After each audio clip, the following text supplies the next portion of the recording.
buy you a diamond ring. Yeah. If that diamond ring don't sing, Papa's gonna buy you a kick in the ass. No kidding. Pop's gonna fucking get you married in India.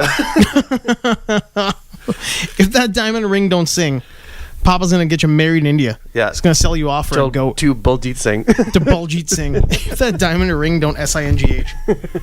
That's one of those great names. It's like Baljeet? Yeah. I like all hardcore Punjabi names freak white people out a lot. Yeah, if you see if Baljeet on the way, that means he's probably delivering food or it's the drunk uncle you don't want to see. The drunk uncle you don't want to see. That is like the kind of thing you're gonna see on like Uber Eats. Baljeet is 1.5 kilometers away. Yeah, honestly, I'm not joking around. Like when I ordered Uber Eats or something, Yeah. it says Baljeet is 5 minutes away, and I was like, oh yeah, because everyone knows like those a lot of those drivers are going to be East Indian people. So Well, I mean, it's hard to come to Canada. Yeah. And pick up a job that is in line with your education. Mm-hmm. You're a doctor. You're a lawyer. You're something, and you're not from here. Yeah. So you show up, and immediately it's like, nope, cabbie. oh yeah, Nope, Uber Eats. I had a medical weird degree. Oh yeah, well, medical degree. Yeah. What? International School of Doctors and Medicine? yeah, I don't know. Yeah, it's Mumbai, kinda sad. whatever Yeah, it's called. I've met people like that. Oh, yeah. dude! When we were in the hospital, when I was working there, we'd have these guys that are called constants, and they all were from Garda or something. Yeah. And all of them, like every single one of them, is like a PhD candidate or a doctor or a lawyer or something. Like just Nigerian, Indian, Chinese, something. Yeah. And they're smarter than everybody else there. And then these nurses would walk up to them and be like, "You idiot! I told you to keep that door closed. That guy's crazy. You might get out." And you're like, "Oh my god!" Yeah, back in India, I would tell you what to do. Back in India, I was a nuclear physicist. Yeah. I got to deal with your dumb ass. Yeah, exactly. When I was in India, I told you to, clean up dirty diapers and stuff like that. Oh yeah. Oh yeah. He would own that broad, or broad. guy, or guy, whatever it is. Hey, at Backs at Attack. Advic Sabe. We're back on YouTube, buddy. We're gonna try to like maybe yeah. Oh, you did the Yeah, camera? I was gonna say like give it a look. Give it a look at the camera. Is that good enough? Yeah. Okay, That's I'm good. done. All right. I was talking to a lady today in the lineup of the bank. Hey, good job, man. Yeah, hey, I didn't say broad. Well, she was a lady. She was older. She was probably about, I don't know, like 65, something around that. Older lady in the bank. Super nice. I go inside and I see her coming, so I hold the door open for her. And it's just one of those things where like you see somebody come to the door, so you figure, well, you should hold it because I'm a human. I'm not a monster, so I'll hold the door open for her. Somewhat a heathen, but Pagan? Heathen. Yeah. No, I was thinking, am I more of a heathen or a pagan? We're all pagans. Yeah, but you have a heathenistic side to you. Hedonistic or heathenistic? Heathenistic. Yeah, I'm a heathen. Yeah. Yeah. That's okay. I'm a recovering heathen. Yeah, exactly. Yeah. Yeah, I'm better now. It's almost out. It's almost out. I don't know where I was going with this, but yeah. I'm having a heathenectomy later. Yeah. I'm going to go in right Just below cut the it, liver. man. Cut it. Cut it right out. Yeah, but sorry, continue. Sorry. No, it's funny. Yeah, and I'm talking to her in the lineup of the bank, and she's just like super nice. And she's talking to another dude who comes in, and she mentions that he looked really good at the frilly purse. He was holding a purse for his wife, so she's making small talk. She's being a fun, nice old lady, right? Yeah. She wasn't old, but she was like acting a little bit older.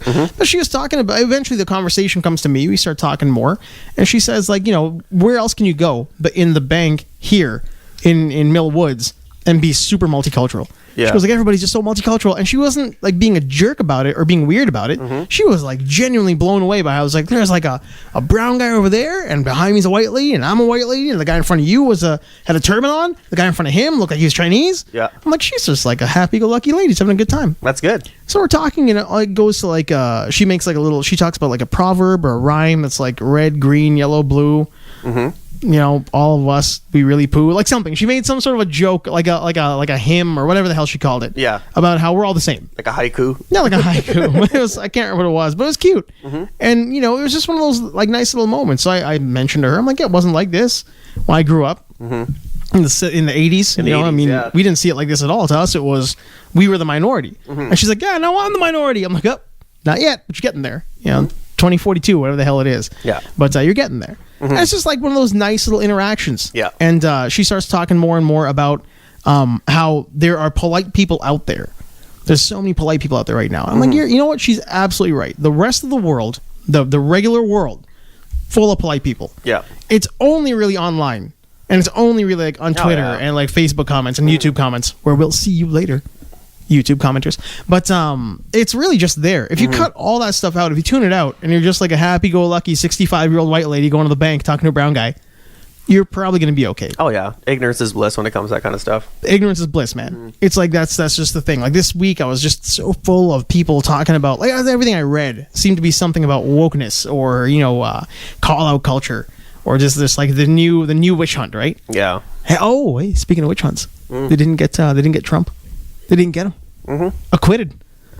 Yeah, acquitted on all We didn't counts. see that coming. Everybody saw that coming. Yeah. Pelosi didn't see it coming. It's like everything that the Democrats push to the Senate, it always dies. Whether it's a bill or the impeachment, whatever it is, right? The impeachment trial, everything goes to the Senate to die. For a group that's so anti-abortion, they do so kill a lot of Democratic babies in the Senate. Oh, I had a great joke there. I kind of garbled it up. Oh no, the Senate is where bills go to die. Oh yeah. Yeah. For a group of people who are so anti-abortion, they sure do kill a lot of babies of the Democrats in the Senate. Hey, you got it out. I'll edit that whole thing later on. They don't want to pass any of that shit. Nah, man, they don't care about anything they got. Yeah, I don't know. I just like I said, I don't follow anymore. I didn't. You're out, homie. I'm out. Yeah, I'm out. I don't care anymore. Man. It doesn't. Honestly, it. I'm not allowing it to affect me. I don't really care. It's not. A lot of people say like, oh, if the trickle down is going to go to Canada. I'm like, yeah. Like when I have to deal with it, I'll deal with it. But right now, it doesn't make my life any better or worse. So who cares? Almost the opposite happened, right? Was it today or did I hear it right? Because I don't really know enough about it to comment on it in depth. But didn't a U.S. court side with Canada on lumber issues in the U.S.? Yeah. That was just like today or yesterday or something. Yeah, I think. I think this all goes back to softwood lumber. Actually, you know what? I think on the lumber issue, I can show you the letter later. But I think AG2 was on that. He helped pass the. He did some of the accounting stuff on it. Get out of town. Yeah, I'll show you the letter. I'm not sure what it entails. I forgot what the letter said. But do bad things to do good podcast. Yeah. AG2, the operator of that show, the showrunner, creator. Yeah. Was on that board. Well, he is in that world. Like legally, he works in a lot of that kind of business, right? Out in Victoria. That's pretty cool. I think on a provincial or even I think on a federal level. So. Oh no way, man! Yeah. Oh, he's a federale. I'm getting mono. Are you getting mono sound? You have mono? I wish just see what it would feel like. How about now? Yeah, now it's good. You're good now? Okay, cool. Because I rearranged a bunch of stuff for the audio, I wanted to make sure the audio there was good, so I gave us the shit connector over here. So every now and then, you might hop into mono. Okay, that's fine. How's your week, buddy? It was good. No, just just been working out. That's about it. That's good. Just today was pretty hard. 2,000 meter row. Oh no way! On one of those real machines they got at the Orange Theory. There. Yeah, with the water. Yeah, water resistance. And would you go to the pool and do that? No. They have one at Orange Theory. At Orange Theory, like that's the rows. All the rows they have are the water resistant ones. Oh, is it the big turbine thing with the water thing in it? Yeah. So you have to you warm up and you do your cardio. Yeah. Whatever it's like the bike or the treadmill, and you get off that and you're already tired. And they say that you go to the program and it goes for 2,000 meters and it counts backwards to 0. So you have to like. You better start rowing. Yeah, and then you move to the floor, and then you move to the floor exercises. So they're just trying to murder you. Yeah, that's what having one of these. Like I just replenish. I'm just trying to replenish. Yeah. Oh, that's pretty good, man. You've been doing really well lately. I mean, you've kind of like reorganized all your diet and stuff. Yeah. For anybody who hasn't been watching us on YouTube. Yeah, like I show. Yeah, because like I just I'm trying to do not intermittent fasting, but I want to make sure that I just go as soon as I get up, that 8 hours that I want to make sure that I do all my meals within that 8 hours. Oh, as soon as you get up. Yeah, so you wake up and it's like breakfast and you're good to go. Yeah, so then I'll eat between those like in those hours, big or small, and then after the 8 hours, like just cut it. That's it. Yeah, and then like your last half of the day. Yeah, before bed is nothing. Yeah, so let's say if I start at 8, and then 4 o'clock is going to be like no real. I shouldn't say like if I just cut off it at 4 o'clock, right? So this it's 8 to 4, right? Yeah. I'm not gonna stop eating at 4 o'clock, right? That's hardcore. Like that's pretty hardcore. Intermittent fasting, right? So like I'll still eat but I won't eat anything unhealthy. But I'll mostly drink liquids. Like I'll have I'll have a cleansing shake.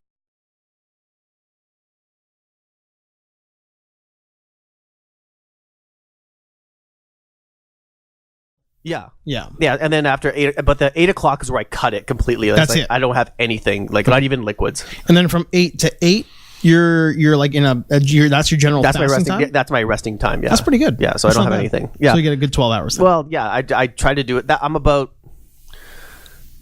I want to say 75% efficient doing it. It's not easy. Yeah. I mean, I think for a few of us that really were able to nail it down was because it was the way we ate at work. Mm-hmm. Like we would wake up, go right to work, and then have your day would start and you wouldn't think about eating. Yeah. And then, by the time, that's like the bars and the Reds and stuff, right? Mm-hmm. The casinos. Like you're always go. So then you kind of have to figure out when is my downtime that I can eat. And that kind of it ended up being intermittent fasting. Yeah. And I found because of that, I've got this like I said, Ghost always calls it a snake diet. And it works really well for me now. Like lump sum and then just let it digest. Yeah, I mean, I do, like, I've kind of got it down to that window of 8 hours now, but it's more about, like, I wake up, I do the no breakfast thing. I've always been like a no breakfast guy. Yeah. But then after, like, right around noonish is when I start having, like, I'll have a couple of eggs. I'm a big vegetable guy. I like vegetables. So I'm eating a lot of broccoli. I'm eating a lot of celery, a lot of carrots and cucumbers. Just things that are generally going to fill me up, taste good, and get me through the afternoon. Yeah.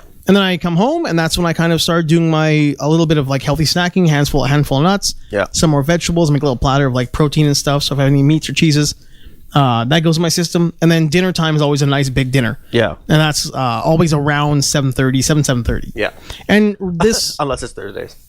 unless it's Thursdays, yeah, we're doing this right now, so there's no way I'm eating right now. Exactly. Well, you'll probably eat around 10:30, 11, right? Yeah, it's always gonna get really late, and then I try to adjust my Friday accordingly. But again, it usually falls into that window anyway. So if I go 12, it's not so bad. But I try to stick to that 16 hours. Could you consider that kind of a cheat day where you're like, everything, just in the sense of that, it's kind of like that's where I have to just start from Start from scratch, the beginning, day one. Yeah. Like tomorrow is technically day one. Yeah. So tomorrow will be the earliest I'll eat in that window, and then Thursday or Friday, Saturday, Sunday, Monday, all the way to Thursday. Yeah. Yeah, it's true. It kind of happened that way, so it stays that way. Yeah.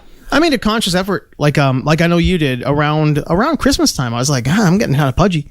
I was 195, and I knew I got over that. Yeah. And it wasn't like my belts were tight or like I was feeling like weird or I was feeling things were fitting funny. Yeah. I was physically feeling like a little sluggish. Yeah, and I think for me it was like I think the massive turnaround was just knowing how after I worked out, like how long is my body going to be burning whatever I put into it after a workout, especially after Orange Theory. Because I talked to the instructors and I said, okay, what's the recovering phase, and like how am I going to be burning until how long? And they told me everything. So based on that information, I was like, you know what? Okay, what foods can I take that don't impede that process? Yeah.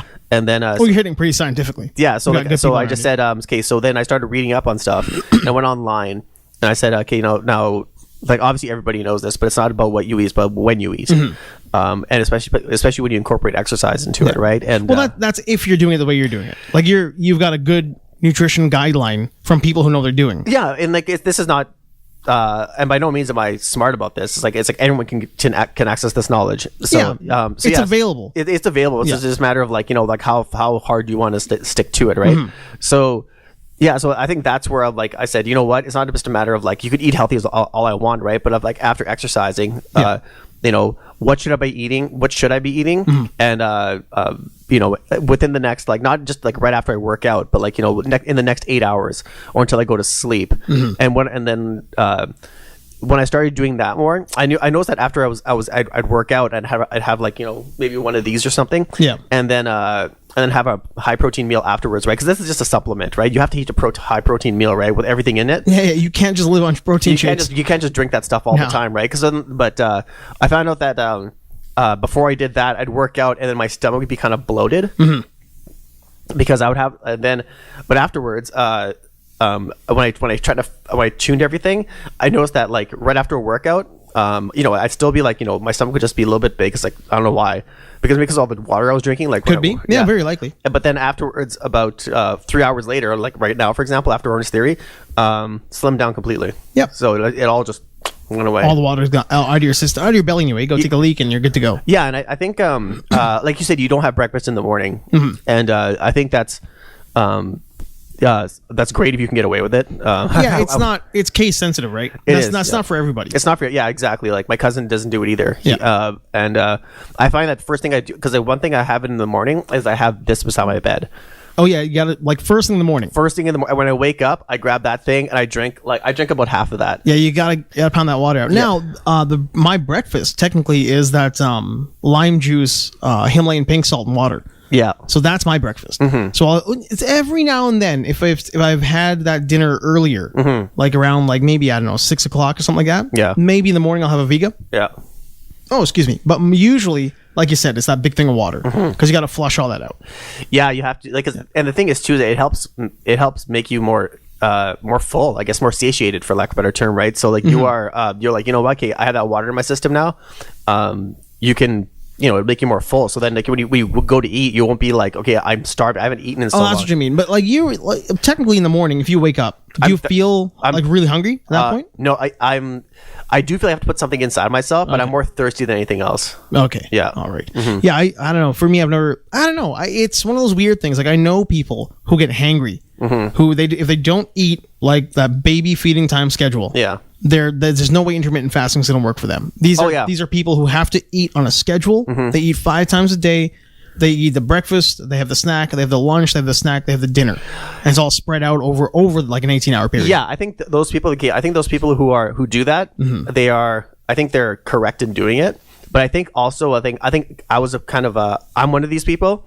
I was kind of a a hangry guy? Well, kind of afraid that if I was going to work out like on little to nothing, like I would, if I went in with no, like some people can work out without eating anything. Oh yeah. And so but I feel like if I went in there and did that, I would just blood sugar would drop and I would just pass out. Oh, get out of town, huh? Yeah, so I was like, you know what? I have to have a full breakfast before I go. So that's like a heavy shake and stuff like that, and maybe like a 1 egg omelet or something like that with some water, and then I go for the gym. But not like a lumberjack breakfast. No, just not something. Yeah, not like Denny's and stuff like that, right? But like that was for me. That's considered a big breakfast, right? But then I was like, I'm like, no, I don't need this stuff. I feel worse after the workout, because I'm like, while I was working out, I'm like, you can just feel this slushing going like this. It's like being I can't do it. It's like being on the high seas, and so you're so a I just captain. yeah, exactly. So I just cut that out, and so I just have like a smoothie in the morning that's about this size. Yeah, so that's it. Yeah, I mean, and again, like I think we should really reiterate too. This is like we're just two guys talking about what we do. We're not. This is not scientific. That is not the right answer for everybody. Yeah, it's not the right answer for everybody. This is by no means like a scientific breakthrough, or we have. I mean, you have to an extent. You have people who help you organize your diet. But I mean, I'm just a guy who reads a lot about what to eat, when to eat, and how to do it. And it's not for everybody, right? I mean, this might not work for you, and there's probably somebody who's saying that's bullshit, that won't ever work. I can't do that, and you shouldn't either. Look, whatever works for you works for you. Yeah, that's what it is. Oh yeah, like we've gone on and on and on about like how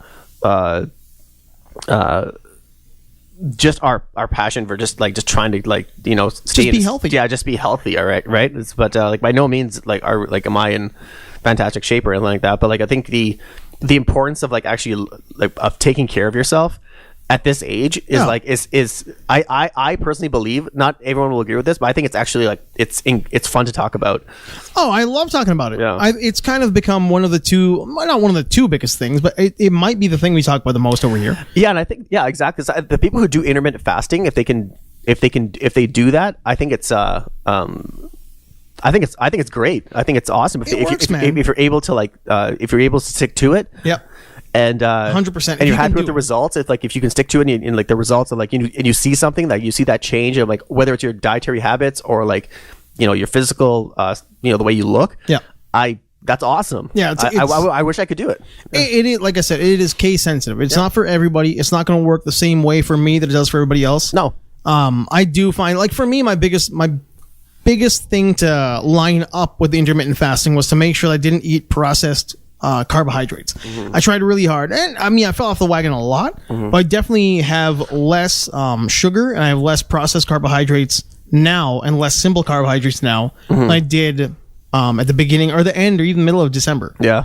Now I'm trying to make sure I have a lot more potatoes, a lot more yams. Taro is great for you. For men, Taro Yeah. and yams are so good for you because it keeps your testosterone in check. Yeah. There's a lot of stuff out there that I really incorporated that I wasn't doing a couple months ago. Yeah. And that was it. And then I would add that into the IF. So I still like my cousin brought a cinnamon bun because she knows I like that stuff. Ah, whatever. So Who cares? I'm eating cinnamon buns, but I'm trying to make sure I have it early enough in the day before I go work out. And I try not to eat so much that it's going to affect my workout. Well, the thing is, you don't have that often, right? One is going to be like that's just it. That's a drop in the ocean. It's a drop in the ocean. I'm not even a bread guy, so like I don't eat bread all day long. My lunch again has no like I don't do any. I used to eat PB&Js. I used to love peanut butter. Yeah, I jelly remember you told me. sandwiches. Yeah, It was every day. Yeah. I would eat a PBJ every single day up until probably about a year ago, and I was like, yeah, you know what? No more peanut butter jelly sandwiches. That was my lunch, and then I switched out the jelly for the peanut butter for almond butter, and now it's just a little thing. I take like a tablespoon and a bit of almond butter with me when I go for lunch, Yeah. and that's got a little banana. So I'll eat my banana, and sometimes I'll mush it all together like a baby. Oh man, I miss bananas. Oh, bananas! You can you not eat them? Or just they're out of your diet? Too much sugar.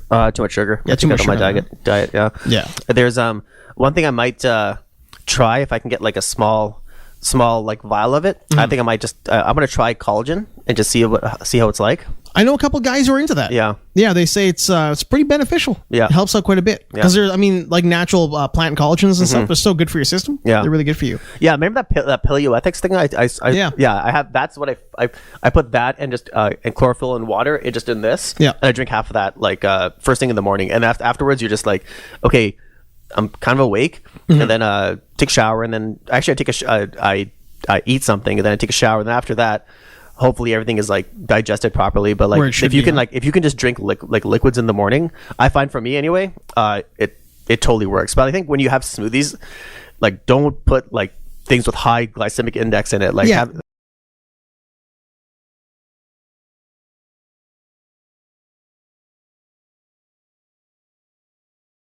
Yeah, you are. Yeah, I mean, there's because like fruits, like fructose is that crap like that you don't want to eat, and it's in sugar. It's a fruit sugar. Yeah. And it's in fruits, and too much of that is not a good thing.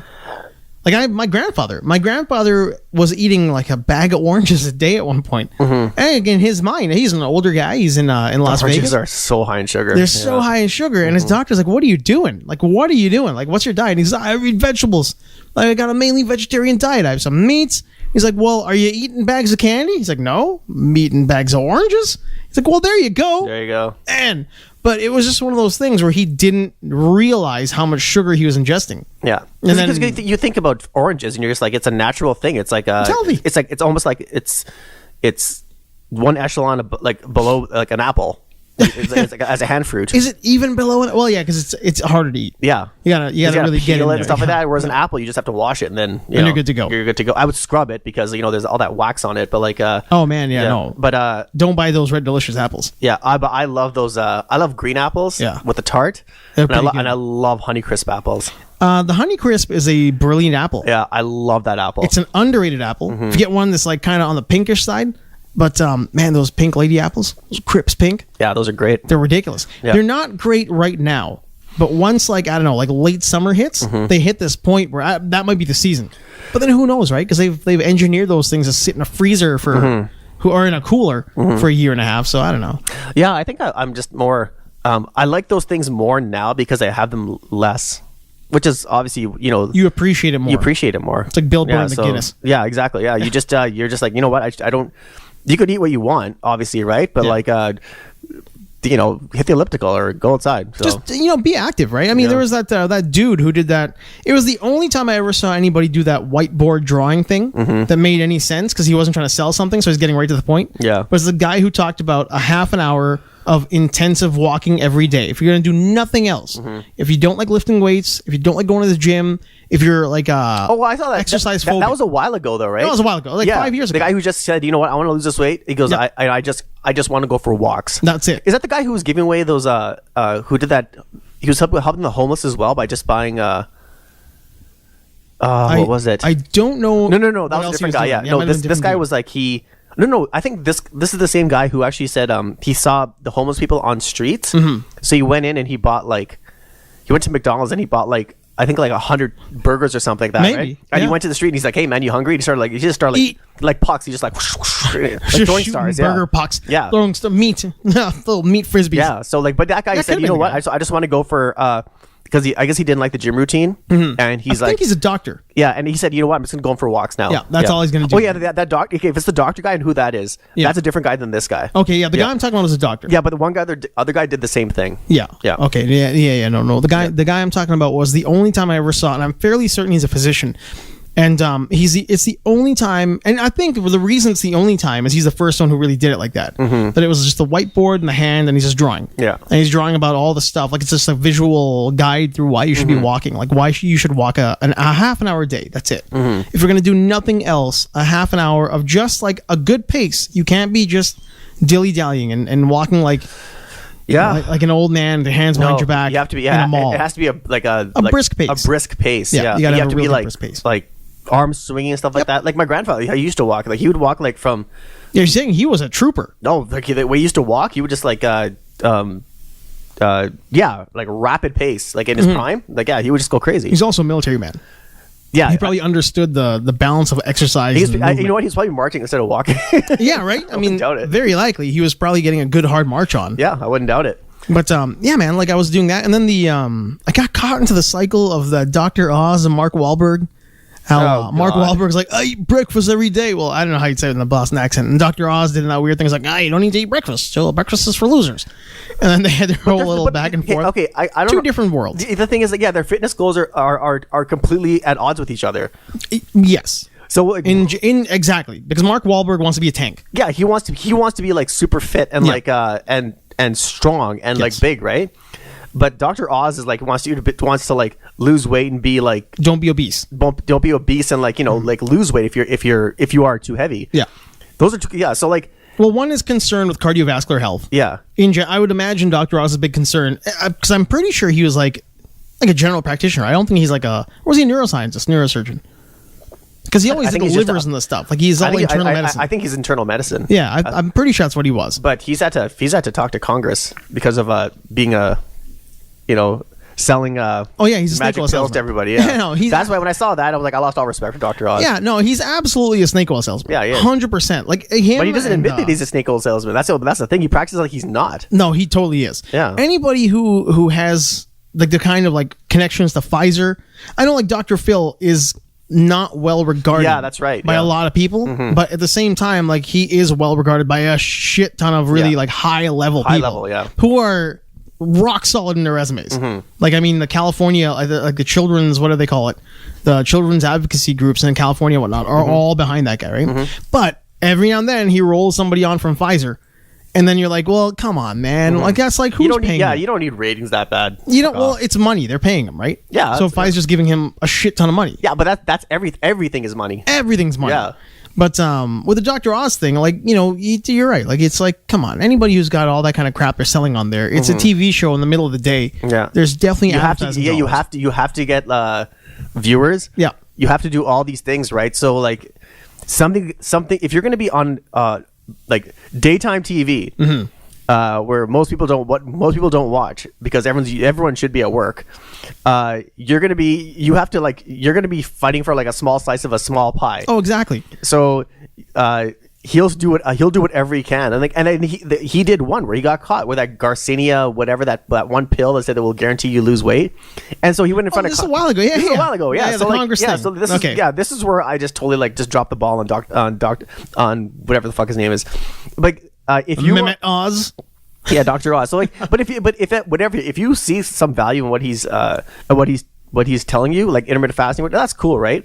Look, at the end of the day, Yeah, he's going to try to look out for your general health. Yeah, like I don't think he doesn't have bad intentions. Exactly. So, but for me, it's like I can't look past that when he was in front of Exactly right. in front of Congress and saying like, you know what, I said this, and because I find that's a breach of like the oath that you took to become a doctor. 100%. Yeah, so like Totally is. yeah, he said like you said on your show that this pill will you can lose weight by This taking this magic pill. pill. And then you get to like verbally say verbatim saying Yeah. that you cannot lose weight with this pill alone. You cannot lose it with a proper diet and exercise. Yeah, at the end of the day, Yeah. If Dr. Oz tells you a pill is going to make you skinny, yeah, that's it. That's it. You can't just walk up and take the pill. It's like if you're watching, guys love Joe Rogan, right? Yeah. Okay, let's just say he's like, weed's good for you. Yeah. Okay, go ahead, take it. It's going to be fine. Don't worry about it. And then you go smoke weed and you have a psychotic break because you are susceptible to that. Yeah. People can be susceptible to a psychotic break and marijuana. It can happen. Yeah.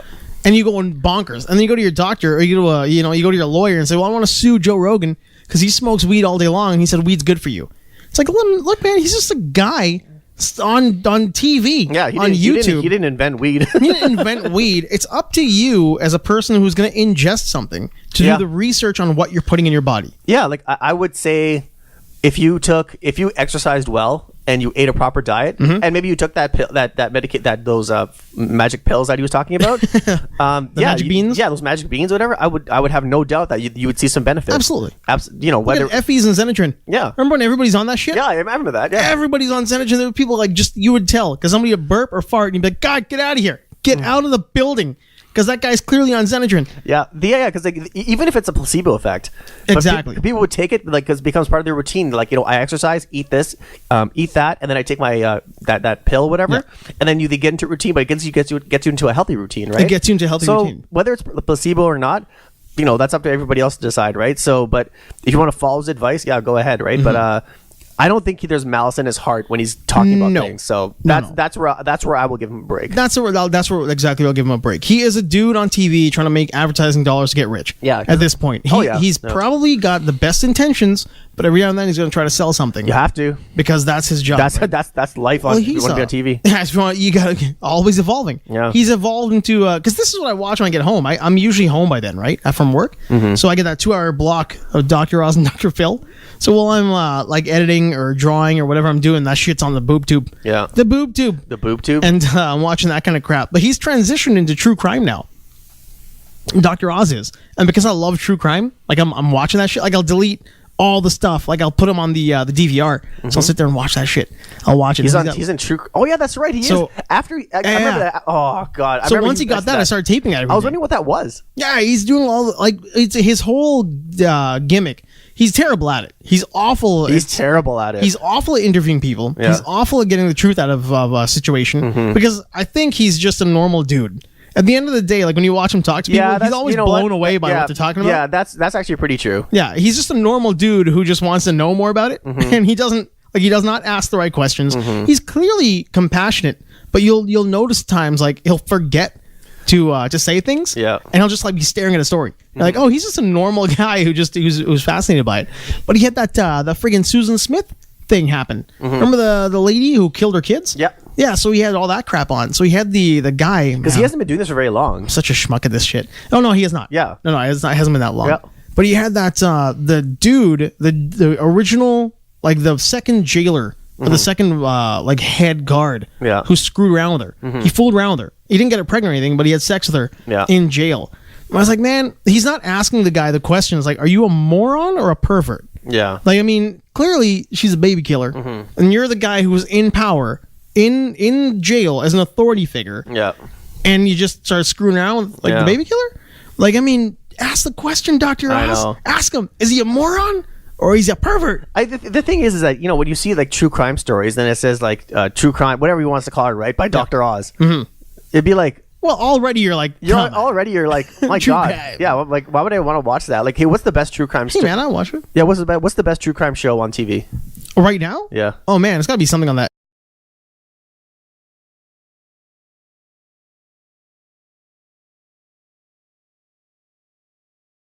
I think Dayline's pretty good. I think Dayline's the best. And then he stabbed her. Yeah. Like, oh, really? Yeah. Because you're supposed room's covered in blood. You could have called 911. But you didn't do that, did you? But you didn't do that, did you? You sat there and you watched her bleed out. It's like, God, he's really good. But I love that crap. I love all that stuff. So I get sucked in. Like the second he started doing true crime. Dayline's phenomenal. It's phenomenal. Actually, shout out to Sandy. That's Sandy's favorite show. Dateline. Really? Yeah, he always wanted to be a detective. Get out of town. Oh yeah, he never got around to it. He loves that shit. Man, more so than anyone I know. That's pretty impressive. Yeah. Because I mean, it's a low bar, but at the same time, fun.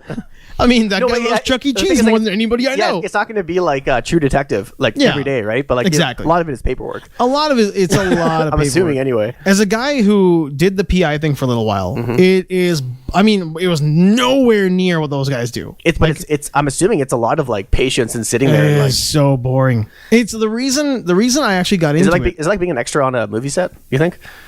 Oh man, no, they're having a good time. For us, I mean, I would say 99% of what we did was just sit and wait, and then the 1%. I'll tell you this: 98% is sit and wait. Yeah. 1% is taking the photos, and 1% is like pretending that you should be where you clearly should not be. Yeah. Okay. Like pretending you belong in a place where you clearly don't belong, and pretending that you're not going to take a photo of somebody doing something when they said their back hurts and they're on EI, Yeah, whatever it exactly. is. A lot of that kind of shit. Okay, let me ask you this then: if you were, would you, if you're gonna be, let's say your calling was being a detective, okay, like probably best in your field, okay? I absolutely was Yeah. going to go into law enforcement at one point. Okay, so let's say that, right? Would you want to be in a high crime area or in a low crime area? Oh, but just the way my brain works, I'd want to be doing work all the time. Yeah. I'd want to be high crime. Yeah. I'd want to be investigating things all the time. So I love the idea of figuring out like who did what, where, and when. The puzzle of like movement in like a location. Yeah. Like I just really enjoy that stuff, and that's why I always thought eventually it was going to end up being like that. And that was a lot of what we did. A lot of asking somebody a question about somebody else and pretending that you got to pay somebody something. Like I got some cash for them, or they here or there. Just trying to get somebody to slip up and tell you where somebody is. Yeah. Find out like an address of somebody and then sit in front of their house and wait. Yeah. There's a lot of that kind of stuff too. Yeah, I kind of like So I did enjoy that part. Where would you want to work? Hypothetically speaking. You mean like location in the world or division within a department? Location in the world? Man, And honestly, location in the world and what division? knowing what I know about our own city, about Edmonton, like I mean this place is beautiful. Edmonton's a gorgeous city, but like all cities in the world's got its problems, and it's got enough to I think keep you occupied. And I bet you if you ask any cop who's doing the job here in town right now, they'll tell you that they've got more than enough on their plate. So. Dream location, obviously somebody wants to be somewhere fancy, right? Yeah. We always think like Los Angeles, that like the Michael Mann robbery homicide. Yeah. I'm gonna go do robbery homicide in Los Angeles because like heat. Yeah. It seems really fun, right? Yeah. So dream location, maybe, yeah, but realistically, I think you got your hands full in your own city. Yeah. I could see that. Yeah, and doing that kind of like robbery or a homicide type gig. Yeah. Would be pretty. I think you'd have your hands full right here. That's true. Because like our guys, man, I know a couple of those guys, and like they're always. It's a high stress job, and it's a high. They might not openly admit it because, like everybody's kind of quiet about it. But there's a lot of PTSD. There's a lot of shit that you're gonna see that you probably did not want to see. There's a lot of photographs you're gonna go over. They're gonna just break your brain. Yep. So, shout out to those guys who do it. It's a really tough gig. It's a really tough gig. Yeah. Oh, can I do a shout out? You can do a shout out. This is to Oh my god. friend of the show, Vicky. He runs his. He's manager of Lucid Cannabis. Lucid Cannabis. Nice. That's a great logo. Yeah. Do not go to Aurora or any of those places, or Go to Lucid Cannabis. Go to Lucid Cannabis. Where's my money, Lucid? Yeah. You should ask, that should be your question. I'm gonna. Where's my free weed, man? Oh, trust me. I'm gonna. You're probably already getting it. I'm probably gonna get it next time I talk to him. Vicky's a solid guy. Yeah. Yeah. Vicky's awesome. Little Yeah. brother. He's great. That's awesome, man. Yeah. Yeah, that's great. That could be like her first I'll real... get you a T-shirt Yeah, I'll totally wear one of those T-shirts if he has one. if he's going. I'm pretty sure he has one. But yeah, he's I went to one of his stores in Spruce Grove, and he's they're great. They're just when you go in there, it's like everything is like state of the art. That's pretty rad, man. Yeah, so I mean, those guys are doing all right now. So they better keep their shit together. Actually, Aurora is cutting back like crazy. I read an article online today just before I came here, and well, they kind of blew up. Like the second they showed up, they're like, we're fucking gonna live forever. Well, that's the problem, because like when it was first legalized, there was a problem with supply because there was none. Now hold on. We are saying this knowing jack shit about Aurora and the way they work. They're a local business. Support your local business. I do know how they work because I have no idea. I applied there. Oh, did you? Yeah. All right. Yeah, to be in charge of occupational health, and there was a. So what they did is that since there was very little supply, a lot of the a lot of the stores did not have any, like, you see lineups and people would just be like, you know what, there's no one has anything. There's no goods.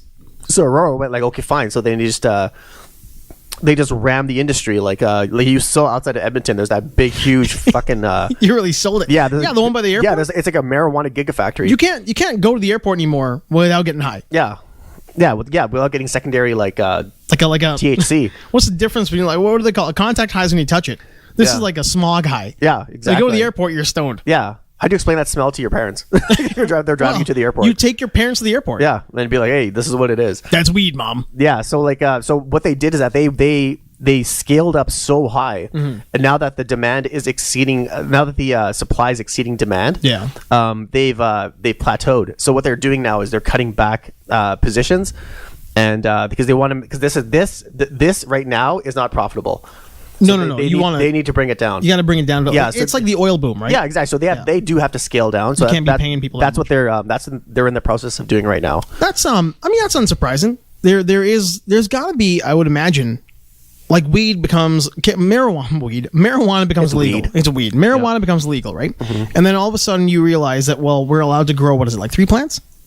Like you're allowed to have 3 or something like that? Mm-hmm. So you can grow your 3 plants. Mm-hmm. So you go and you finally decide, if you haven't done it already, or you haven't been doing it illegally, you're going to grow your 3 plants. Mm-hmm. But you don't get it right away. It takes a little while for that shit to grow.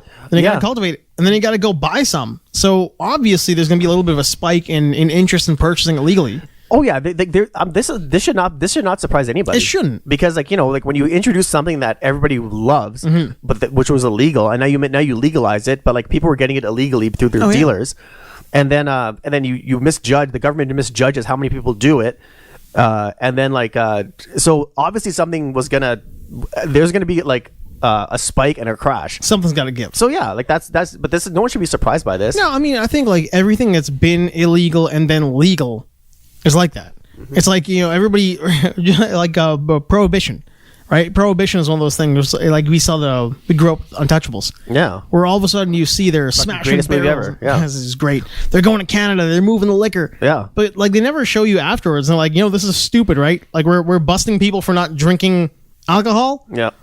Well, I make it legal. It goes legal, and everyone's like, "Oh, it's crazy!" And all of a sudden, it's like, "Oh, it's normal." Yeah, I know. It's super normal. I know. I think the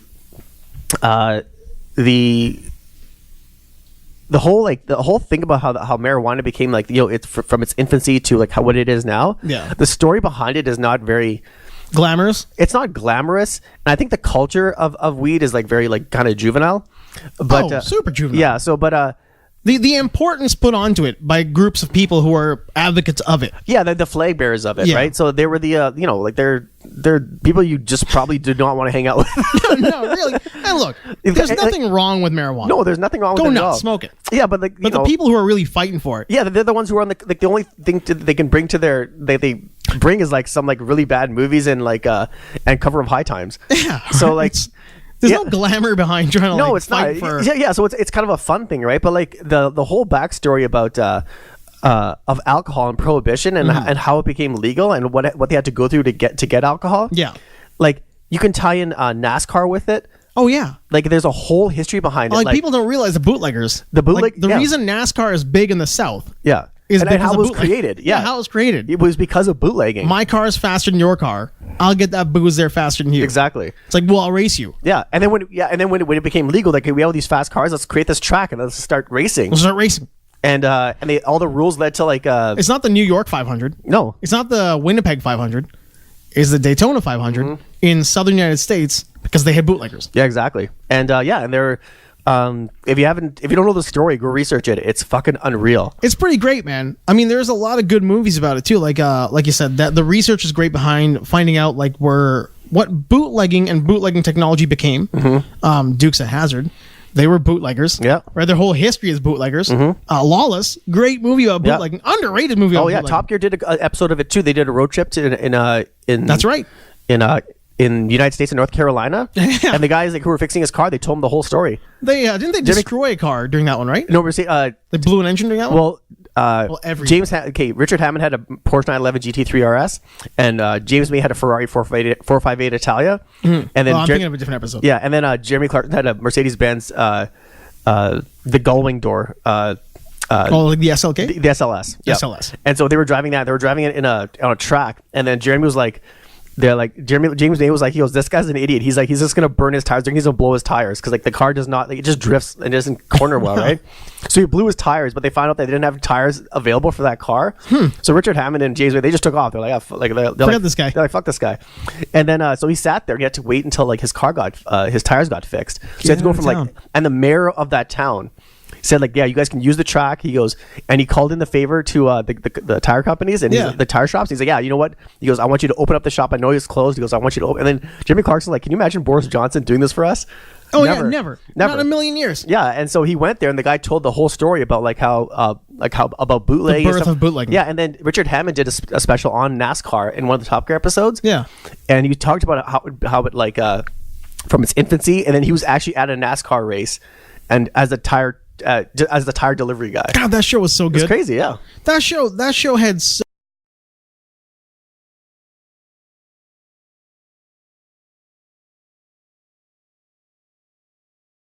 yeah, but it's like that stuff that they're like, you know, if you're offended by that stuff, I'm like, you know what, just who cares? Just let it go. Man, like everybody's got weird ass racist members of their own family, whether you're white, black, brown, green, pink, Chinese, Indian, whatever it is. Yeah, racism exists everywhere, and casual racism exists everywhere. And there are places where you got to point it out. There are places where you got to just let Jeremy slide. Yeah, Jeremy doesn't pay your bills, so don't worry. He doesn't pay your bills, but he entertains the shit out of you. Exactly. I don't know. Yeah, I just thought it was there was a lot of good content. Just a very, very interesting story. I just love it. Man, what's that? Also, I was gonna say, like, and on top of that, did you watch? I'm not sure I brought this up in an earlier podcast, but do you ever watch F1 Drive to Survive on Netflix? We've brought it up on the show previous, I think last episode or the one before that. I didn't get around to it yet, though. I think it was it was either the last one or the one before. Yeah. Okay, so if you before we came back to YouTube. Yeah. So if you haven't seen it, and for those of you on YouTube who haven't seen it, go binge it. Yeah, you really enjoyed this one. I mean, now you are a big racing fan. I am. Was watching this show. Like, is it contingent on knowing a lot about racing, or no? It doesn't, right? No, all you have to know is Lewis Hamilton and Sebastian Vettel. They race for Mercedes and Ferrari. Okay, they're the two top teams. Okay, and the rest of the teams, the last of season one focuses on the rest of the teams. Okay, and the drivers and the team managers and the owners and stuff. I love that kind of shit, though. Okay, so it's behind the scenes, and the footage of the racing is crazy, state of the art. Like it's such a great show to watch, and season 2 begins next week or the week after that. Oh, so it's coming up pretty quick. And it covers the 2019 season. Really? Yeah. Man, I will give that a go. I really like that. I think that's the reason a lot of these shows that might not have gigantic fan bases do well, is because now you shoot them so well. They're shot so well. Yeah, that's true. Even like Daniel Ricciardo was on The Daily Show 2 days ago or a couple of days ago, and he was talking about like because Jeremy knows, like, hey, for those of you who don't know about Formula One, he was explaining to him, he's like, you guys have to start watching this sport.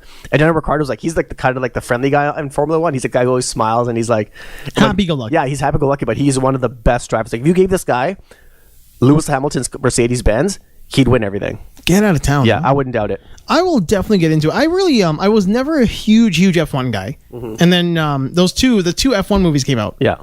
Driven was one of them. Yeah, Driven was one of them. But that focused on like more of the relationship between like Niki Lauda and No, I mean the Stallone Driven. Oh, that's fucking the one with Thor and what's his name? Yeah, that's what I'm talking about. Baron Zemo. Yeah, that's what I'm talking about. Yeah. That one is phenomenal. Yeah, so that focuses on like because their relationship in the 60s and 70s. I think in the 70s. Yeah, more in the 70s, late 70s, maybe early 80s. But if you want to get into Formula One, just an entertaining way, just a short little like that of like not having to like do a lot of research, but watch it in an entertaining way. Watch that series. F1's pretty great. F1's unbelievable. I'll give it a look. Yeah. I really started getting more and more into it after I watched Senna. Senna was like one of the first real racing documentaries on Netflix when I got it. There's footage of Senna. Incredible. There's footage of Senna in that series. Yeah, so I'll give it a look. Because I really kind of got sucked into because there was a lot of like personal like torment a lot of these guys go through. Like, I mean, there's not a lot of sports that have the mental game like racing. No, because like the thing you're gonna die. Yeah, because like because like it's weird when you're driving at 200 like over 200 miles an hour. Yeah. And someone hits you and your car flies in the air. You smash into something. Like for the regular person, you get into an accident. Let's say you get a head-on collision, right? Like it shakes you, right? But sometimes it can freak you out. Some people can like it takes some months to like just to get like unshaken from it. You gotta get back on the horse. Yeah. So, but like these guys are like they get up, they laugh it off. They're like, oh, on to the next race. Yeah, I mean, it's like you have to have some real mental fortitude. Yeah. To be an F1 driver or a Daytona driver, like NASCAR, CASCAR, whatever it is. Yeah, you have to have like just like a quick reflexes, and they show how they train for that. It's an awesome show. It's it's the best show I've seen on Netflix. It's my favorite. Anyway. Really, yeah. I'll definitely give it a look because I mean you're very rarely off on your Netflix recommendations. Well, yeah, that one I think you'll enjoy. Yeah, and it's rated R. It's like there's swearing in it and everything, man. Well, it's gonna have to be. Yeah. Like you can't make that a PG. Yeah. Or a G style movie. I mean, there's gonna be or series. There's gonna be a lot of like expletives being thrown around. Oh yeah. Who was the driver that they were? I don't think it was. It's not like Jeff Gordon or somebody, or maybe it was Jeff Gordon. Again, not F1, right? But it was somebody. I felt like it was F1, and they're talking about his training session, and it was like it was like him and GSP. They have the same kind of like mind, like that mental training style they do, where they're doing the reflexology stuff, and they're doing like the body movement stuff, because they have to be like so. Jeff Gordon, I think he's either Indy or he's NASCAR. No, he's NASCAR. He's NASCAR, yeah. But I'm saying, I think it might have been Jeff Gordon, but I felt like it was an F1 driver. Okay, the reason why I think the NASCAR would be the difficulty of NASCAR is because, okay, first of all, there's no brake on the car. Yeah. Okay, so you are flooring it. You are flooring it all the time. Okay, so and the only way to pass, whether it's an F1 or in NASCAR, is either like, especially in Formula One, is to like when there's a guy in front of you, you have to catch up to him, and then you have to get behind him so that you don't get the air pressure. Yeah. So you draft behind him. And when you're coming to a turn, okay, so people who don't know, it's like geese. Yeah, like exactly. Explain the idea of drafting. Yeah, so drafting just means like when a car's in front of you and you want to catch up to it. You want to be, they want them to take all the air pressure that's going like the wind resistance. You go behind them, so there's no wind resistance in front of you. It's only it's the car in front of you that's taking it. So they're going to be so you're going to be able to catch up to them, and by the time you catch up to them, when a turn comes, you're going to be going faster than they are. So when that happens, you can turn to the right or to the left depending on what the turn is. Yeah. And you can take advantage of that. Like Talladega Nights that's what their style. That's what their whole thing was. Shake and bake. Yeah, it's actually pretty like surprisingly well put together explanation. That's like literally what it is. If you watch that, and if you watch Days of Thunder, you'll probably have a pretty good idea of how it works. Exactly. Yeah. Yeah, you'll get, because they both explain it in their own way, and one is kind of jokey but it's true, and one is kind of like serious but it's fake. Yeah. So if you watch them both, you'll get a good idea what's happening, and then just watch a YouTube video. Oh, exactly. Yeah, exactly. So like what is drafting? Yeah. So like that's how they overtake each other. But in NASCAR, they're drafting pretty much they're drafting about 80% of the time. They're just behind someone, a lot, and they are literally like centimeters away from the car. Yeah. And rubbing is racing. Yeah. So yeah, exactly. So rubbing is racing. So they'll hit the guy and be like, you know what, force a person to make a move or a mistake, and after that, that's when the excitement kicks in. Oh yeah. I mean, it is like a ballistic marathon. Like you're watching that, and people who think it's boring just don't understand it. But there's something about the mental fortitude of racers. Like they're built differently than most other athletes. Yeah, it's like, along with F1, NASCAR, it's a circus. You just you go, you set up this big huge thing, people are just going nuts. Oh yeah. Like NASCAR is just like you just see barbecues everywhere and people eating red meat and just whatever, right? It's great. And then they just pick it up and they move it to the next location, and then they just keep going. Yeah.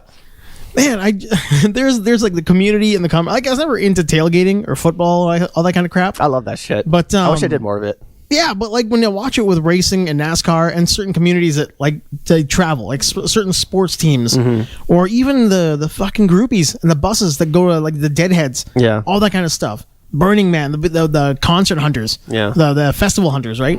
There is a weird camaraderie, community feel to it that you're just like, man, I really want to be a part of those weirdos. I know, because like usually like when you're not involved in that kind of stuff, like you see it from a distance, you're like, I would never, like those guys are acting like idiots or whatever, right? Yeah. You judge them, right? Like we all have those moments where we judge people on with no judge people all day long whatsoever, right? Yeah, exactly. I'm probably the biggest. Like I've done it more than people I know. You're a dick backside attack. Yeah, and but when you're there, you should take advantage of it. Because like what, like how like these people are cool. Because like how many times have you met a stranger, and or you're like at something that you're at, and then they end up being the coolest people because you have that thing in common. You have that thing in common. Yeah. Your inhibitions are a little bit looser because maybe you've been drinking, maybe you've been hanging around with like-minded people. Mm-hmm. You've been hanging around these people, and your brain is just open. Yeah, and like you're all just there having. I know. Fun. That's the reason I want to go to South by Southwest. Yeah, it seems like it's a lot of fun. Mm-hmm. It seems like a lot of fun. Weirdly enough, like your shirt kind of reminded me of it too in this conversation we're having here about like joining a community. I've been playing The Witcher. I know I talked a lot of shit about The Witcher. Oh yeah, I talked a lot of shit about The Witcher. It's actually pretty good. Yeah, it's a lot of fun. It's a lot of fun. Huh? I'm like 70 hours in. I haven't even hit like a quarter way through the main mission. Yeah, I'm just killing monsters and having fun. Did you watch? And you watched that when Conan reviewed that game, right? I did. Oh my god, I did. It was I'm doing none of that. Yeah. Like I'm not doing any of the sexy time missions. Well, I am because they're part of the game. Mm-hmm. But like I'm not really out there for that. For me, it's all about just like there is like if you just do that, you're gonna have 3 missions. There is so much content in that game.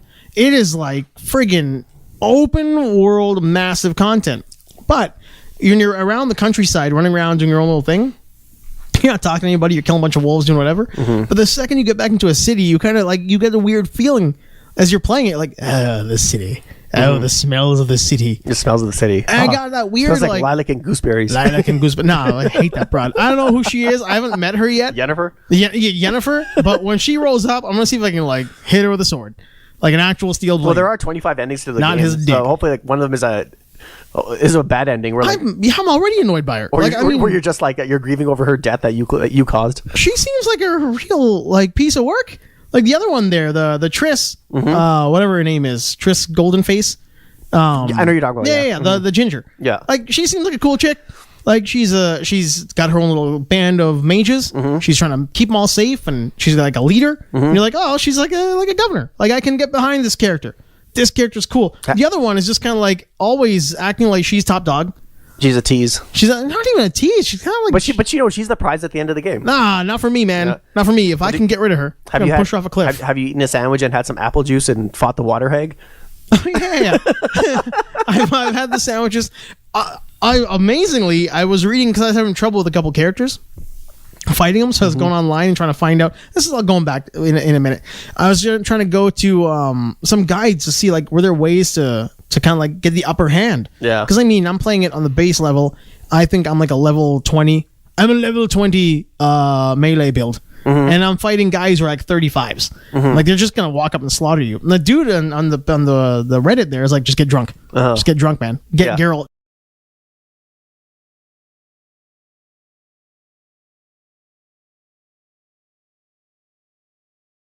The Witcher and you're having trouble playing it. Just get wasted. Just get wasted, man. Okay. He moves around better. The screen's a little bit wobbly, but like every hit lands. Your health never goes down. It's incredible. Is he swinging wildly, like just like a real drunk idiot? No, because like you can still see what's going on the screen. Oh, okay. So you're not really lost. You can still see the action happen. But the character just like all of a sudden his vitality's up, his stamina's up, his power levels never kind of like waver. Mm-hmm. So like you can roll around and your shit's still moving around the screen. He's unstoppable. Mm-hmm. When your character is drunk, he's unstoppable. Oh, okay. It's ridiculous. Yeah. But I've never tried that. Yeah, I never tried it. Going back to it, I was like, I got nostalgic for like going on the road, like being in Bangkok or being in India. Mm-hmm. There are moments where like you're in the city and like you'll hear the music and the people and everybody's talking to you. Yeah, and I get camaraderie. I get that like the feels for the camaraderie. Oh, that's cool. It's crazy, man. So, in the same vein of when we travel around with traveling freak shows. Yeah. Well, but next one on your list should be Hellblade. Oh, definitely. Mm-hmm. Man, I've been thinking about that game a lot because like there are certain times in this when you are kind of fighting like teams of bandits, 20 or 30 guys, and he's just the butcher of Levigan. Yeah, exactly. He's just murdering people. I keep thinking about Hellblade. Yeah, Hellblade's like is like Senya was like she's having like she's psychologically breaking down, but she still has to fight. Straight up murderer. So she's one of the best female protagonists I've seen in a video game. That's pretty cool, man. Yeah, she's up there with Samus. Yeah. Samus #1, right? I mean, is there another female protagonist in the game as rad as Samus? Yeah, there's got to be. Remember when you found out Samus was a chick? Yeah. Like, I mean, when you're a little kid, like, Samus is a girl? Mm-hmm. What? I loved it. I feel betrayed, but she's so cool. Actually, you know what? I loved it because the game reminded me so much of Alien. That's a good point. Yeah. Well, I mean, really, It takes everything from Alien. it takes everything from Alien. Yeah. Metroid and R-Type take everything from Alien. Yeah. Even the design. Oh man, R-Type is really good too. Man, I'm trying to think of another female protagonist in a video game. there's Bayonetta, but that's Oh just yeah, team Bayonetta game. is another one. That's good. Yeah, Bayonetta. It's a fun play. It is definitely not a game that you play with like children around. Yeah. It's straight up tits and ass, but like it's a fun game to play. Yeah. Heavenly Sword was another one. Heavenly Sword. Yeah, that's good. another a really really good female lead in that one. Man, I'm trying to think. Were there any that like I recently played that was just really like that? I was like Last of Us. Last of Us. That's another one. Yeah, that's a good one. Like you're both right. Yeah. I never really not, got into yeah, it. if not one of the best, I think. I played Last of Us. I did expecting like a lot because everyone was like drooling over this game, so I just tried it at a friend's house. I couldn't believe how good it was. Really? Yeah, I liked it. I was playing it and I kept waiting for it to get better, and I was in the sewers and those little Stranger Things monsters were running around. Never got into it. I think you have to, that game is like one of them, like you have to be in the right mood to play it. Here's I think what the problem for me with Last of Us was. I had just played Enslaved. And Enslaved felt... I never played that. Oh, God, it's beautiful. It's a straight-up platformer. It's a platformer that makes you think it's an open world, but it's not. Oh, okay. So everything, like, once you get the gameplay mechanics down, at first they feel super clunky, but then you realize that it's Mario Brothers. Like, everything kind of plays, like, you can't access certain areas unless they, like, certain items to jump on unless they look a certain way, right? Okay. So if you think you can just find your own way around the level, you're not going to do that. It's not Arkham City. It's very much Mario Brothers. But once you get the mechanics down and you start playing it, number one, it's beautiful. Number two, the fighting mechanics are great. It plays really well. It feels good in the hand, right? Okay. And the 2-player stuff works really well too. It's like you're always in co-op mode with yourself. Okay. So that's really good too. But it was another one of those games where you're taking some broad around and making sure she doesn't get killed to get to where she has to go to. No one says the word broad better than you do. Yeah, it just comes out. Great. It's weird. It just pops out. I could see you and Bill Burr having a really good conversation about women. It's broad. I don't mean anything bad by broad. lady, but it was very much a like what's it called? What's the mission called? An escort mission game. You're always taking somebody with you, making sure they don't get damaged. Oh, okay. And then I got to Last of Us, and I was like, "Oh, this is just a lot." And I hate The Walking Dead. So for me, I'm like, "This is way more boring than Enslaved." And it reminds me of The Walking Dead, so thumbs down, fart sound. Yeah. So I was out. Oh, okay. I couldn't That's handle fine. it. No, that's all right. And I'm sure if I gave it an honest try now, I would probably enjoy it. I'd probably like not hate it. But man, at the time, I was upset. Well, just stick to River City Ransom. You'll be fine. That's the cure for everything. I just grabbed the newest one, the River City Ransom remix. What was it called? Underground. Underground? I haven't played it yet. Where'd you get it on? Oh, it's on Steam. I'm Is it pretty a sure it's on everything. Is it a PC game? Yeah, it might be. I think it might be like downloadable on everything. But it's like River City Ransom Underground. I think is what it's called. It's like five players. It's very Double Dragon. Oh, okay. So you can play with Alex and Ryan. Thank you. I can't believe you didn't know that. That's just it didn't come It's out. your favorite game of all time. You didn't know it. I fucking love that game. Man, do I love that game. When I first found that underground like hall, like the tunnel, the shop in the tunnel, I felt like such a champ. So like when you find there's like a hidden room in a NES game, God, that game was brilliant. Yeah. But there's like 5 players in it. Okay, cool. I'd heard about it. I hadn't played it. I saw it on Steam, so like I got. Is it a Japanese release? No, I think it's an American release. Oh, okay. I don't think it's the. Well, it wasn't Namco Bandai. That's what I thought it was. It wasn't Namco Bandai.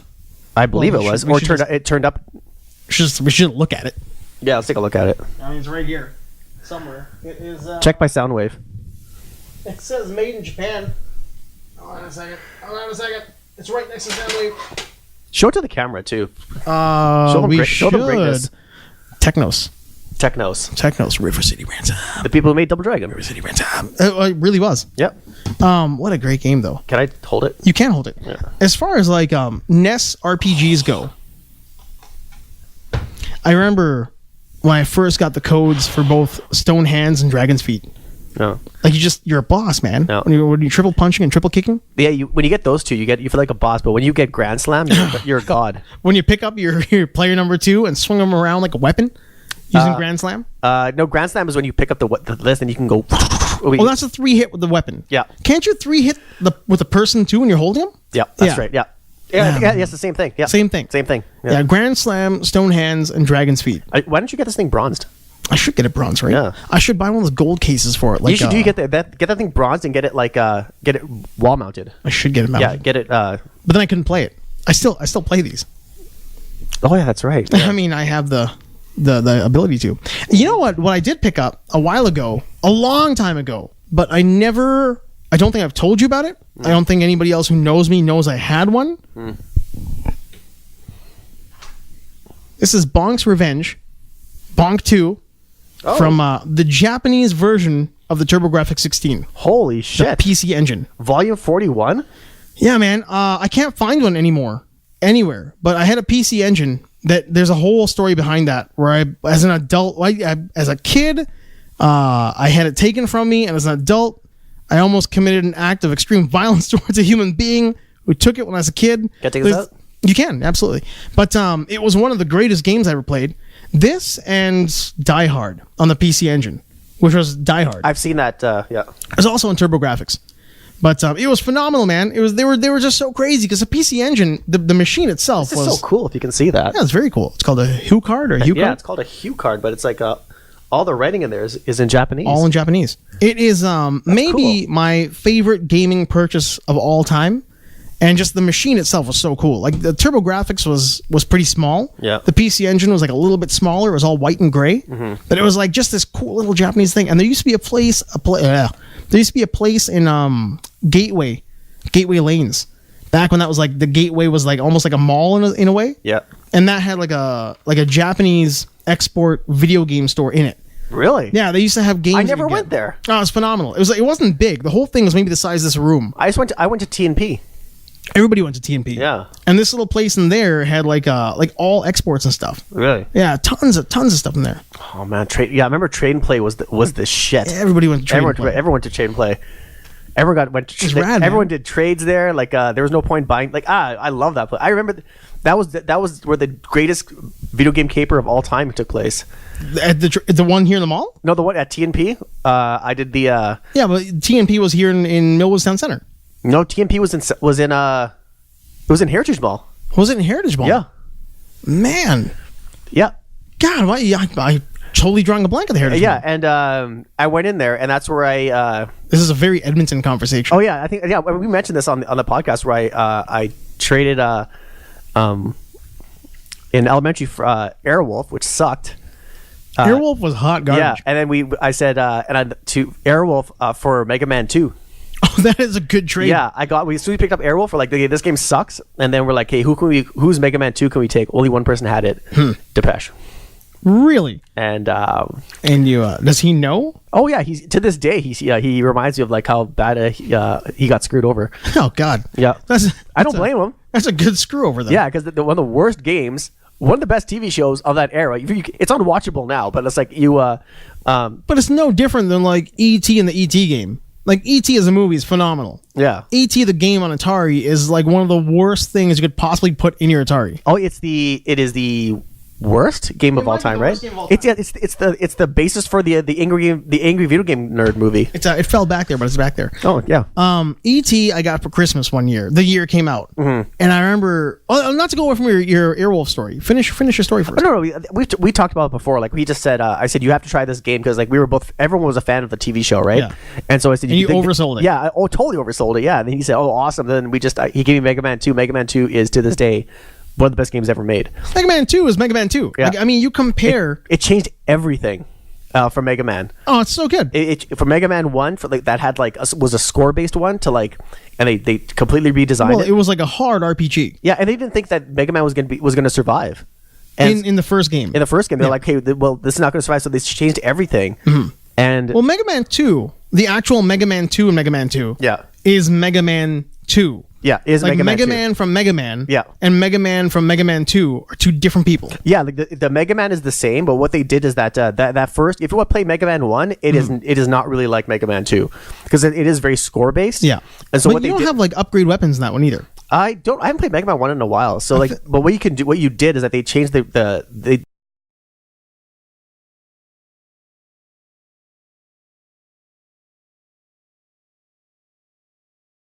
stuff. Yeah. Windman. Yeah, like you had like Mega Man X, and then it went on from there, right? Mm-hmm. But like Mega Man maybe 2 that's is like something. was the genesis of like I found this is the genesis of Mega Man, and then I traded that straight up, and then I got the call, Oh.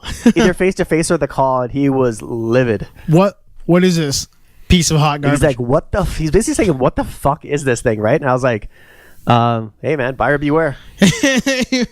All sales are final. I think he Buyer beware. I think he was more mad. He's like, "What the fuck did you see in this game that made you sell this game so hard to me?" And I was like, I think I said like, "No man, this game is shit. You fell for it. Total shit. You fell for I it. picked on you."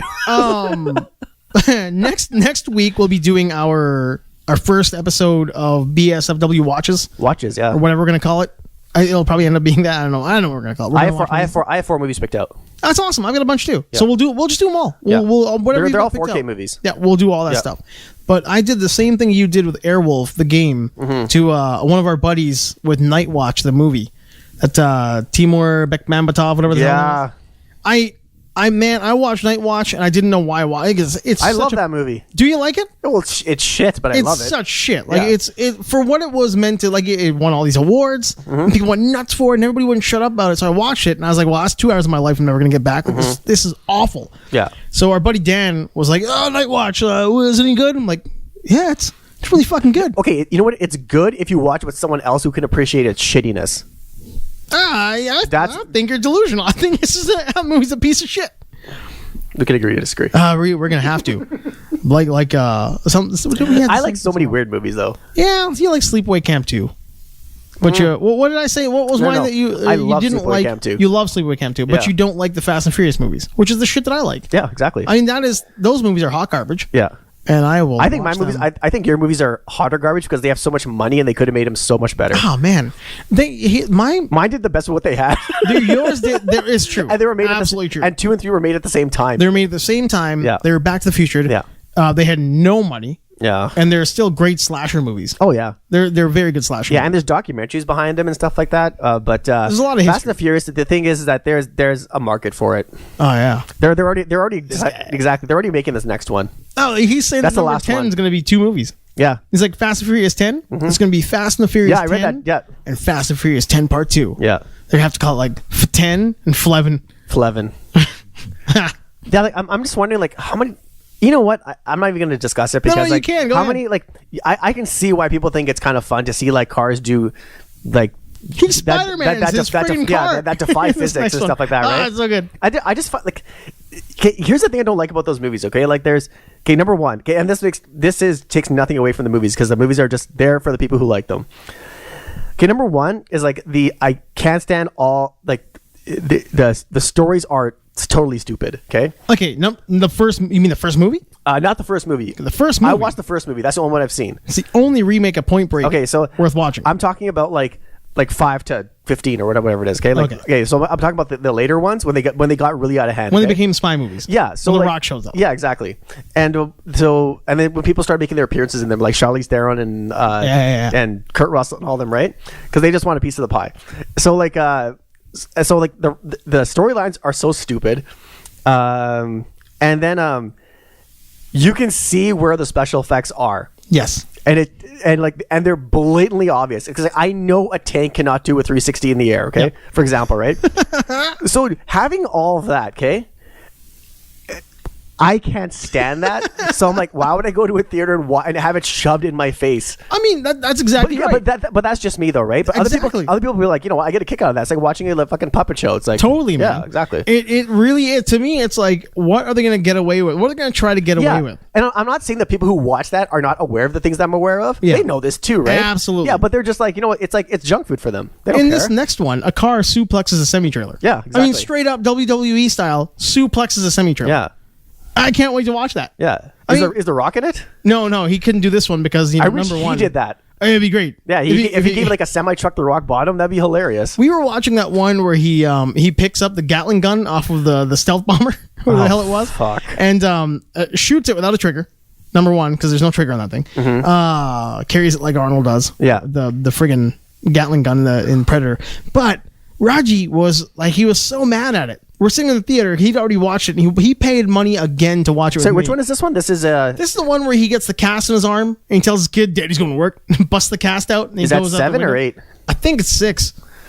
Oh, I think it's like number 6. Oh, he's been in like that many of them? Oh, he's been in since the Brazil one. He's been, I don't know which one that is. Oh man, you need to watch those movies. You know what we should do? We should just do an entire series of us just watching those. Okay, if you do that, we're gonna do like a series where we're watching like 80s like horror movies that That's fine. I love those too. No, I mean budget of $20. Yeah, why not, man? Okay. Sure, why not? We'll watch like There Will Be Blood Now. Yeah. Actually, you know what? You'll probably end up throwing me through that window, and I'll probably break through the metal gates. No way! I would never do that. I would sit here and watch all the shit. But yeah, like there's that one, and Raji was a friend of the show. Raji. Yeah, well, I want to hear what his comment was. Well, he kept trying to be like leaning over and making little comments, but his biggest one was like, "Guess what The Rock's gonna say? Guess what The Rock's gonna say?" I'm like, I don't know, man. It's like, and then when the daddy's going to work kind of thing happens, like, didn't you see that coming? I'm like, I don't give a shit. I'm enjoying myself. But he was so anti enjoyment. And I think that's what you have to do. You've got to like. There's a reason I like. You have to give yourself to the movie. You have to give yourself just to the like movie. let it go, turn your brain off, and just 100%. Yeah, exactly. I mean, there are some things that are just like poorly acted, and they think they're doing a really good job. Yeah. Spider-Man 3. Yeah. You know, I mean, Sam Raimi, as good as he is, Topher Grace, and all those, they were all... Sam Raimi's the fucking man. Yeah, Sam Raimi is Doctor Strange. Doctor Strange. He's going to be doing Doctor Strange. That's awesome. But the performances that, they were all shit. Yeah. But like they kind of felt like they weren't doing a bad job. It came across really crappy. Well, these are not bad actors. They're just doing the best with the material that they gave to them. Yes, and it turned out really poorly. Yeah. Whereas this is a bunch of B movie actors giving you B movie dialogue. Yeah. In a B movie. Yeah. That has a lot of money. Has Yeah. movie money. I don't care what anyone says. Vin Diesel is B movie. Oh, Vin Diesel, like I said, is the king of the B movies. Given A movie opportunities. Yes. And well, are they A movie opportunities, or his movies make enough money to give him A movie money to make B movies? Yeah, like Fast and Furious movies are not like AAA movies. They're not. They're not. And they're not cinema. Yeah, like as Martin Scorsese Bloodshot would is say. not a AAA movie. No, man. His voice is like lends itself to Marvel. Exactly. But he's not going to be like every dramatic role he's taken is like has gone straight to the bin. So like he has what was that one that he did where he was the lawyer? Is actually pretty good. He's got hair in that one. Oh, Boiler Room? No, not Boiler Room. Boiler Room's actually not bad. Yeah. But there's a movie he did like around the era of Boiler Room, just before like is that the one where he has his daughter or something? Man, I'm you know what we should do? Plowing ahead. Because we're talking about Vin Diesel. No. We should mention it. There's a movie where he plays a guy who like defends himself in court. He plays like a mob boss, and he's got hair, and he's got like a bit of a belly. And he's wearing like his actual belly maybe, and he's got like a cheap suit. And it's actually like I remember watching it like on TV on one of those movie channels a while back, like years and years ago. I'm talking like 15 years ago. It's pretty old, and it's actually really good. Oh, okay. Like it's around the time when because when they brought him on for Saving Private Ryan. They really felt like he was the guy. He was going to be something big. And then he does not Point Break. He does Pitch Black, which wasn't terrible. Pitch Black was good. It's really good. Yeah. Even like all the Riddick movies are pretty good. I mean, his performances are what they are, and they're pretty good. So he was kind of like rolling into that role, and then he did this one, and then Boiler Room, and it was going to be maybe Vin Diesel as an actor, and then Fast and Furious. And then he just got sucked into a franchise. Sucked into the money pit. Last Witch Hunter. Yeah. Also very good. Incredible movie. It's got a great twist. Like you're watching. Oh, it's so good. I don't watch it. You got that. What's his name? The anti-Hobbit there. Yeah, the Hobbit. Oh, not the anti-Hobbit. The actual Hobbit. Oh, Elijah Wood. Elijah Wood. Yeah, that's right. Elijah Wood. Yeah, Elijah Wood's in it. Yeah. And like you're on board with all the characters, and then twist, and then you want him to murder everybody. Yeah. It's so good. But by then he was already in. He was knee deep in Fast and the Furious. That's when I was like, hey, you know what? F this guy. And I do like the fact he doesn't take himself seriously. Like his big Dungeons and Dragons guy, D&D guy. So Last Witch Hunter is based off of his D&D character. Yeah, that's true. Well, I know all the mythology when it comes to Vin Diesel movies. Junk food for the brain, man. Yep. I love junk food for the brain. Hey, so kids. There's apparently some kids out there. Well, not some kids. There's a kid out there, and her name is Alexa, and then her mother is watching her get bullied all day long because kids in school keep asking her questions, like the fucking Alexa, like the Bezos. So she felt she should write a letter to Jeff Bezos and get him to change the name of Alexa because her daughter's getting bullied at school. Oh, fuck off. So she's like, hey, you know what you should be more sympathetic and name your inanimate objects after things that aren't real names so that my kid doesn't get bullied in school. Like, maybe. Okay, should be a better parent. Yeah, maybe. Okay, to change everyone's vernacular when they're dealing with their smart system, and just be like, "Yeah, I've changed to something else now." Okay, Jennifer, do this. Like, well, I mean, I think that's gonna offend the next Jennifer victim. Name it like Bolero. Yeah, or something, right? Or Baphomet. Yeah. Pick the country that with the least population of women, and then just name it after one of those women. Name it after Bathsheba. And then every time you call it, you gotta do like Patrick Wilson in that movie. Yeah. One of the best line deliveries ever. Oh, yeah. When Patrick Wilson yells Bathsheba, and that was The Conjuring. Oh, yeah. I want that as like a text message tone. Yeah. Bathsheba! Freaking love that. I don't know, man. I think this woman is professionally outraged. It's professional outrage. I think it is like indicative of that, how we're kind of, I feel like, honestly, there's too many dumb people out there. Like people who are not like undereducated, because you can educate yourself. You have no excuse to not be educated. The world is your library, man. The world's your library. Like you've got Google, you've got cell phones, you got phones that can find out anything wherever you want, whenever you want. Yep. And I think these are people who are just like dumb people who refuse to educate themselves, refuse to be smarter, refuse to build smarter or stronger or more emotionally like together kids. And they're the ones who are the noisiest. So we hear those stories. I don't think this is everybody. I think it just happens to be one of those stories where everybody's like, can you believe this chick? Like, can you believe that she's gonna, like, she wrote to Bezos? So we hear about it, but like, hopefully this isn't the way the world is going, right? No, you hope not. It's like the only thing is that why don't you like, first of all, okay, if that when that situation arises, you have to ask yourself, okay, what are my options here? Yeah. Okay, do I tell my kid? Yeah, do I have to like change? Is it better to like, what's more realistic that's gonna happen? What's the more realistic outcome? If I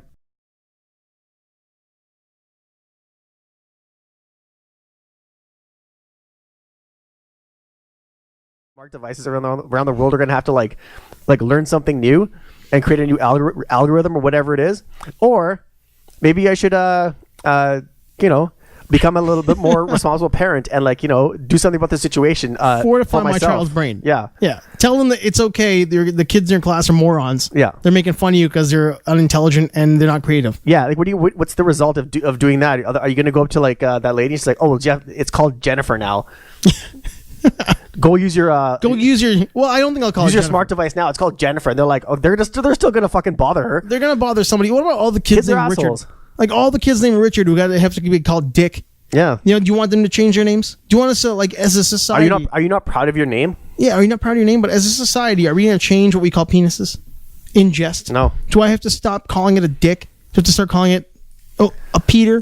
I don't. That's just it. The point is that lady needs a punch in the face. She needs us a good hard slap in the face. Yeah. But I mean, I was trying to explain. We all kind of heard the story, and her mom was like, "Buy a responsible mother." Buy a responsible mother. Exactly. Yeah. But we were talking about the whole idea between like the world is just full of really dumb people, and I don't mean like uneducated people. I mean people who are unwilling to they want the easiest path. That's exactly it. I think the world is full of people who have knee-jerk reactions to things that don't align themselves with their their interests. Absolutely. Yeah. But I think those people who you hear, the ones who are doing that, are the ones who are kind of like the baseline of the ones you shake your head at. You're always rolling your eyes at these people. Yeah.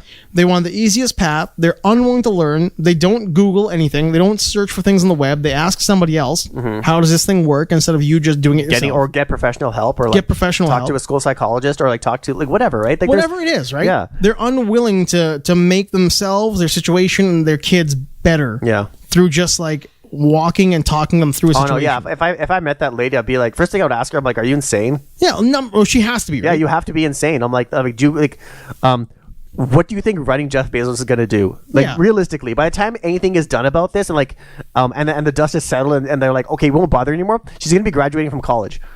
Oh, I mean, you're never going to get a response. And if you do get a response, it's going to be from somebody who's going to make fun of you. He's like, whatever, fuck off. I mean, like, do you...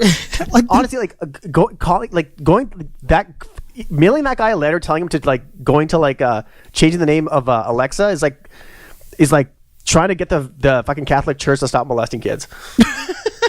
It's never going to happen. They got their own city. They don't give a fuck. They're going to just move around. Yeah, exactly. They'll just take a rape. You're going to be like, oh, no, there are no more rapes. There's no more rapes in the Catholic Church. It's like a killer whale when it eats a human being or something like that. They don't kill it. They just move it to the next fucking you're just taking Burr bits now. Yeah, that's all. You're just taking the Bill Burr bits. But it's a good bit though. He's absolutely right. But that's all they do is move it to another I can't say SeaWorld. it any other way. Like they don't really. They just move things along. Oh, I was. The world moves on without you. Dude, I swear to God. Weirdly enough, just in light of that, in line with all that stuff, I was talking. Before you said it, I was going to say like Bill Burr said. It's Yeah, like no, you're right, absolutely right. But I was talking to people, and I started. It got into my radar. I don't want to like get too deep into it because I listen to the show. But I was talking to a person who is gay, who's going to go into the Catholic Church and become a priest, and then just didn't like what he saw and didn't like the way it was going, and realized the way they treat people and the secret. Like he got deep enough where he's like, no, I'm out. Yeah, I'm out. And he got out. Now I don't know exactly what. I would like to talk to him more about it. I don't know exactly what triggered him, but the story I got, which is secondhand, but from a reliable source, was like, yeah, he got kind of into it.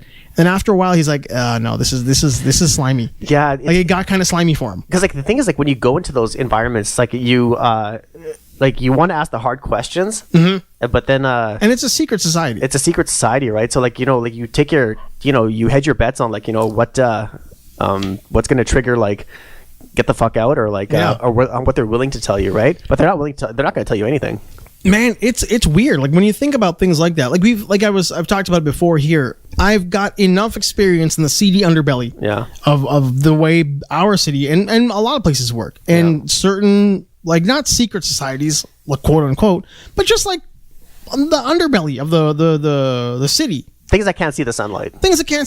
And I know how they work, and I know how people get sucked into them long term. I've seen people go down paths where they end up somewhere they don't want to be just because they decide to stick it out. Oh, yeah, they get hardened to it. These are out of acts of desperation, right? Not even acts of desperation, just out of acts of not getting out when you could have gotten out.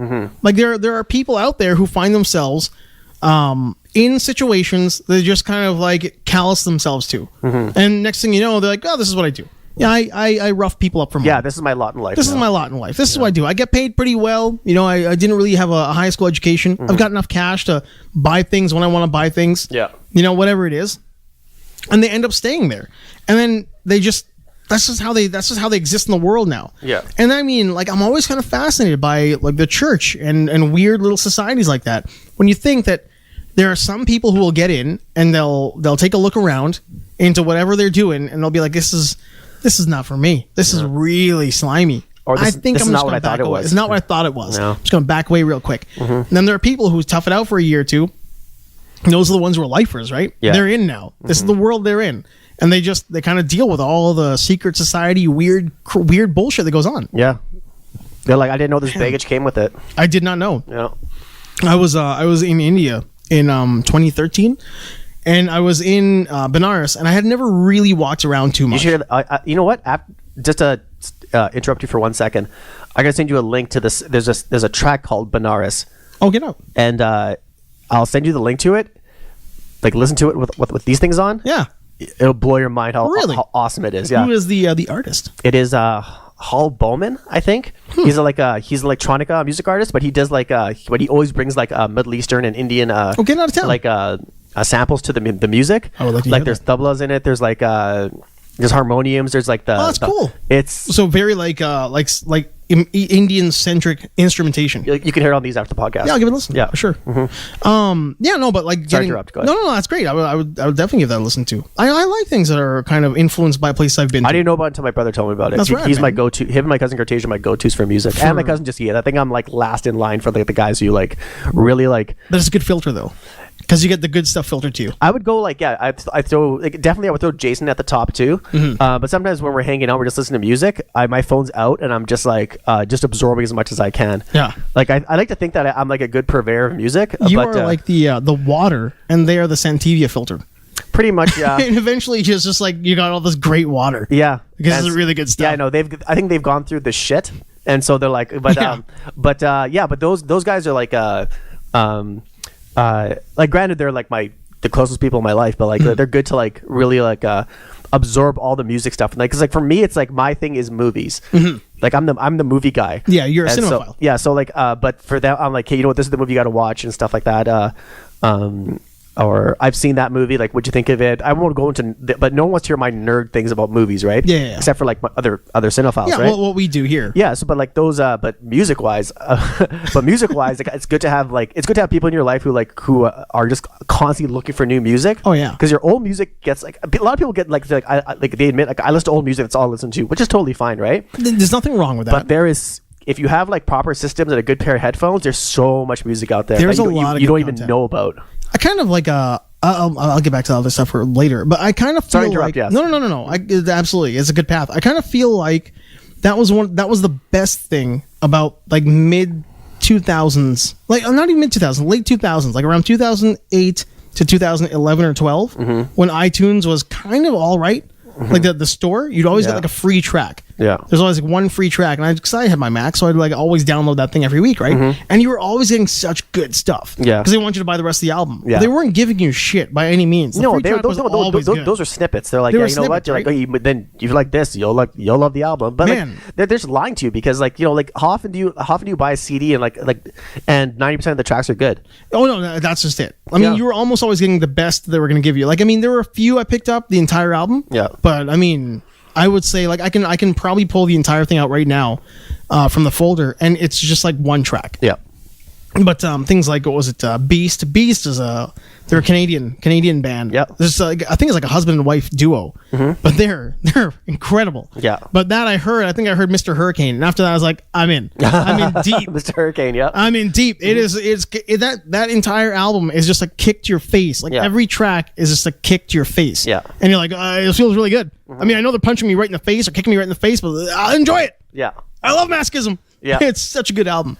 But there were those were the ones that I picked up the entire thing. But yeah, it was very rare the entire album was good. Yeah. You kind of browse through and you're like, a lot of it. Yeah, shit. like this is not for me. Like I remember there was this one of the last artists that I found that we all found that was like they made one album and one song was fantastic and they made nothing after that. The entire thing was shit. It was this group called Beast.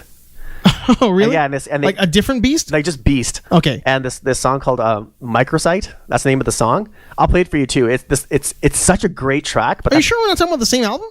Is the cover the honeycomb? We'll check. Yeah. Yeah. But yeah, it's after that it was like I feel like you're mocking me. I feel like you know exactly what I'm talking about. it could be, yeah. And you're sticking it to me. Well, I don't know. Like that was the song, and then I'm like, the rapper sounds like she's like it sounds like a female who's rapping. Oh, it's the exact same album. Okay, there you go. Yeah. I love the entire thing. Yeah. I love the entire album. The entire album was like an assault. Yeah. Which is why I enjoyed it. And she's got just like a grating voice. Like her voice is so grating. Yeah. Yeah. It's very like it's like a weird like mid pitch kind of grating sound to it. So gritty. There you go. I That's really the enjoyed one. it. There you go. I enjoyed it. We can agree to agree. I think it's the same album too. But man, I really enjoyed that one. Yeah. Yeah. Well, there you go. Sticking it to me. That's what you're doing, Hey, Costanza. man, it came out to an agreement. It did come out to agreement. We're arguing about the same thing. I will say that and Explosions in the Sky was the other one. I found them through there too. I'd never heard of them until it was like a free track. I have never listened to them, but I know who you're talking about. Yeah. Remarkable stuff. I've actually used it in some projects I did, and it's just like every time I put it into something, I'm like, I think I'm overusing it. I think I'm overusing this album. Yeah, I think I saw them on Google Play Music. It says like if you like this, these are the bands that are related to it. I thought I saw them there. Oh yeah, Yeah. No, they're really quite good too. Yeah. No, but I mean, I think we've moved on past the Secret Society stuff. I was gonna. Well, fuck. It's too late. We've My gone too. apologies.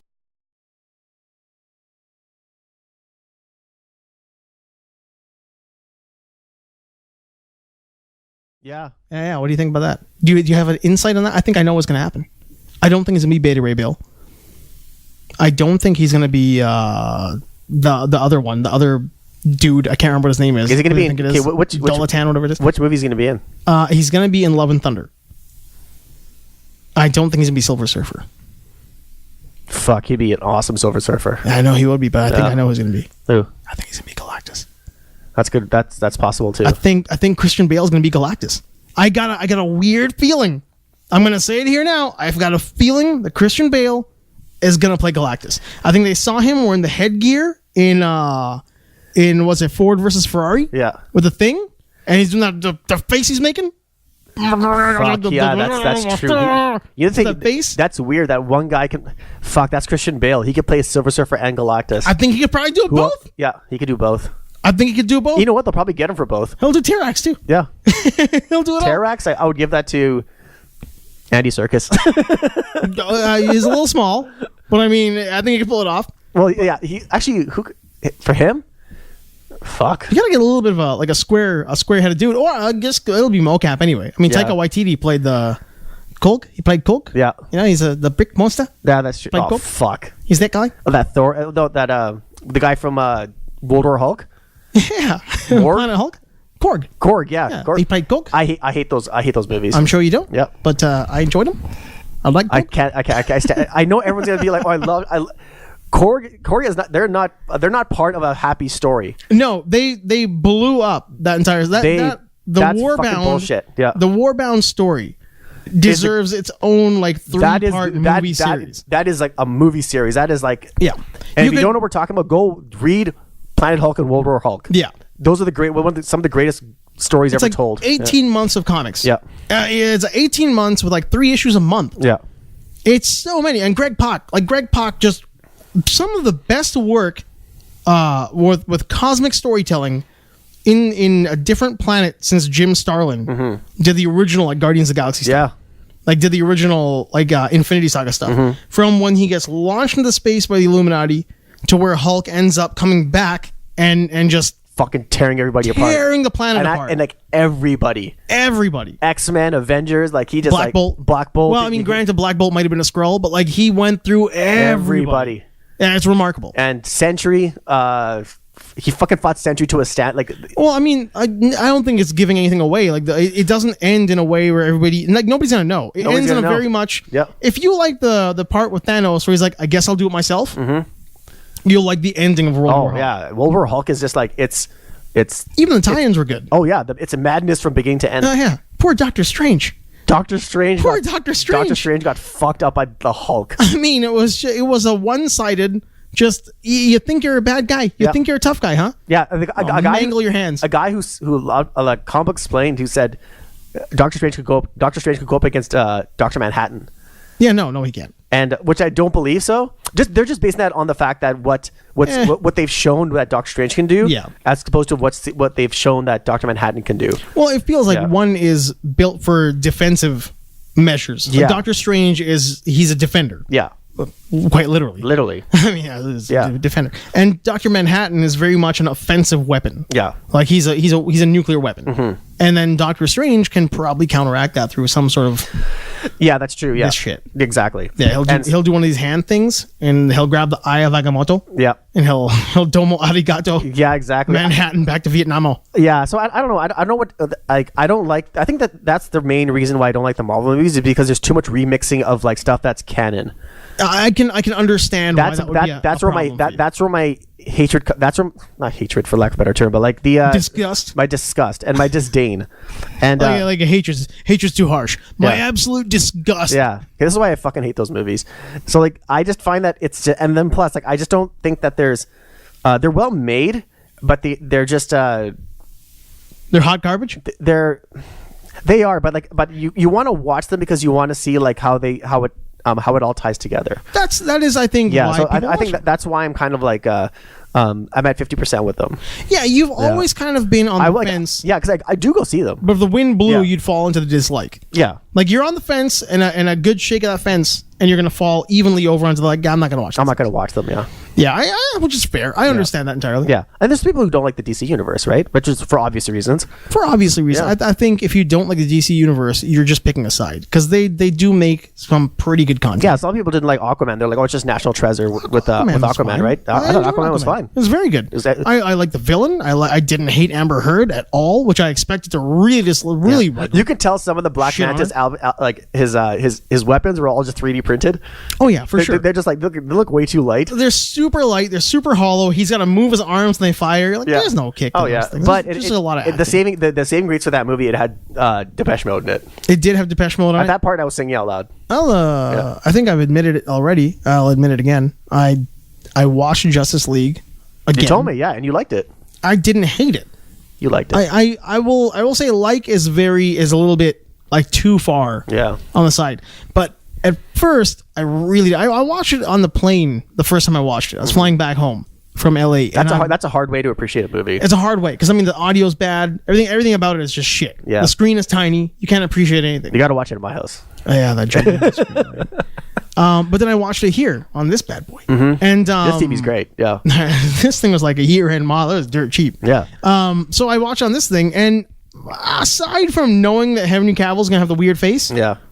I didn't like. I just don't see why there's so much hate for it. I think the less you knew about that movie going in, the better would have been. Probably. I think it's The what you're mustache exactly thing right. and then like on all the production that ruins the movie completely. Totally. Yeah, that ruins Star Wars. That ruins everything. Oh, 100%. Yeah. 100%. I think there's two ways to look at it. There's like the Star Wars especially. You can go in as a fan of movies and know too much about the process. Yeah. And know too much about the reason it was engineered to be what it was. And just hate it for what it is. Yeah. Or you can shut your brain off and just be a fan of the Fast and Furious franchise. Yeah. And then just enjoy these things for being hot garbage. That's the thing. I don't like. There's certain things that people want to know. They're like, okay, who is Ray's? What is their lineage, for example, right? Like, why don't you just wait for the movie to like? Why don't you watch it and be surprised by it and just be like and walk out? Because like that moment in the theater when you realize something, you're just like, oh fuck, I never saw that coming, right? Like have an Empire Strikes Back moment, right? Yeah, exactly. Like why do you need to know everything like before you go see something, right? It's gonna ruin everything. It's gonna ruin everything, and then you're gonna hate it, and they're gonna tell other people why you hate it, and it's gonna ruin it for them as well. Yeah. I think that's that cycle of like just shitting on stuff, right? Yeah, like look at Tenet. No one knows anything about Tenet. Oh my God. And look at the build up for it. It's crazy. The trailer alone. It's nuts. You could make that trailer 3 hours long and watch it. Yeah. It's incredible. And still nobody knows what it's about. Idea. Yeah, I have no idea. If you watch the trailer reactions, I was watching some of them. People are like, "What the fuck is that about?" But that those people, they're like, "Day one, I'm gonna be there." I think there are, like we've said it a bunch of times, there are certain filmmakers who just grab you from a trailer or grab you from your past experience with that director, with that filmmaker. Yeah. And like, I'm on board. I'm on board with this guy no matter what he does. Yeah. Oh yeah, like that Warner Brothers threw a blank check at him. You said that funny. Warner Brothers. Warner Brothers. Yeah. You're really like you put the accent in a weird place, and I couldn't get past it. That's how I'm fighting the Me Too movement. Is that how you're fighting the Me Too movement? They're gonna change Warner Brothers to Warner Sisters. I think we kind of hit all our stuff here, pal. No, there's gotta be something else on there. I like I said, the whole weird thing that was happening with wokeness kind of hit me, so I made a bunch of notes for fun. I watched that video of the Socialist Democratic Party of America. Oh God, you watched that? Yeah, I watched it. I was fascinated. I got to it. I'm like, I can't ingest this anymore. If people don't know what we're talking about, there's like it's a Democratic Socialists. Yeah, Democratic Socialist of America, and they're just a weird bunch of. I would imagine there's probably some very rational-minded people in there, but there's a lot of kooks in there too. Oh man, their meeting is weird. You know what? They're just they're like a one-off facet from like. They don't even know who they belong to anymore. No, not at all. They're just extremists that are just going out of left field and remember that episode of The Simpsons when Homer became a hippie? And he's like, "Let your freak flag fly, Marge." Yeah. And you look at him like, "What is going on?" He wasn't wearing shoes, right? Like, he wasn't wearing shoes. He took his shirt off. He painted himself. Yeah, he was dressed like Kurt Cobain. Yeah, it's like, do whatever you want. That's what it is. Yeah, there's even like people in Seattle, part of these groups that won't even allow you to drive your car through a certain area. They're because it doesn't because they're triggered. It doesn't go along with their beliefs. Like, on 16th Avenue, noise. You can't like make this much noise. Your people car is like fuck you. Triggering my sensitivity. Yeah, like, do you own the street? No, then get the fuck out of the way. It's just bonkers, man. Yeah, like man. they are, but that comes back to my whole idea of like the woke. Like the wokeness, because I mean, everybody likes to say like the extreme left and the extreme right and the fucking radical liberals and all these people. It's like, no, there's like a group of people, and they're kind of like they're like the fat in a good piece of pork. Yeah, but they're fringes. They're fringes. Yeah, they're all over. Like, you'll never get them out. No, you'll never get them out. They're all in there, and they're all kind of woke, and they're about to start eating each other, and that's how they're gonna get out. Oh, they're gonna like eat them. They're gonna eat themselves out. They're gonna eat themselves out of the thing. I shouldn't compare them to fat and pork because I really like the fat and pork. They're gonna self-consume each other. Exactly. Because they don't know. Because they don't know. It's a much smarter way to put it. Well, they're not gonna. They don't know what they're fighting for. Exactly right. And who their enemy is. Well, they're fighting each other now. Yeah. You can't be woke enough for other woke people. Yeah. And it's just like they're burning each other's houses down. and it's kind of fun to watch. Oh yeah. So I was watching that, and I'm like, even within that one meeting, got that one girl, the poor girl, is trying to organize the whole thing, keep it calm, and then one guy says guys, and then one transgendered woman yells like, "We're not all guys here," and she freaks out. I'm like, and then she talks too loud. Okay, you people. You people. What do you mean, you people? What do you mean? What do you mean, you people? And then like another dude yells about how they're like, you guys are talking too loud for my sensitivity. I'm getting triggered. Like the whole thing is just people eating each other, and it's just it's a royal rumble. I think I would just shoot a gun in the air. Oh, and I just grab a mic. I'm like, are you people all fucking crazy? You'd have to yell it, and then they'll just leave. I'm like, are all you people fucking crazy? Like, there's nothing you can. Like, I can't believe I'm getting angry about this, but that's just it. You can't get mad about there's just so many people out there who are just like who are just way too self-entitled, who think that they join a group of 5 that they have power. Yeah. And then when they organize, they can't even organize properly. And when they do, they just make noise instead of sense. That's exactly right. So it's like it's a mixture of.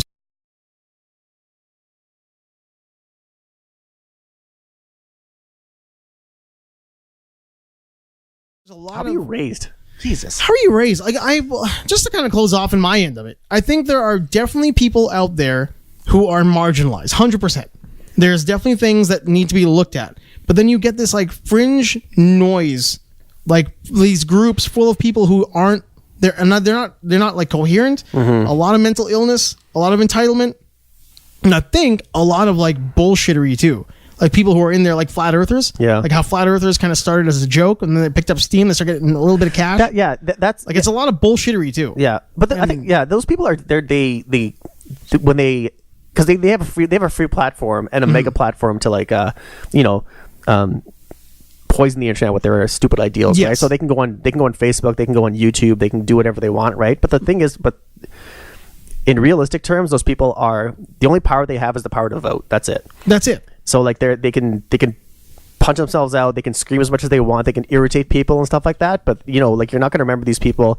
Are you going to remember this conversation about them in 2 days? This one? Yeah, maybe because I'm kind of watching a lot of those. Yeah, because that's when I saw that video, I was like, you know what, this is one of many that I've ignored. Oh yeah, and I think I watched one of them, and I'm like, they are one of many fringes that are just going to disappear. You're right, they will disappear. But it's kind of become my Springer.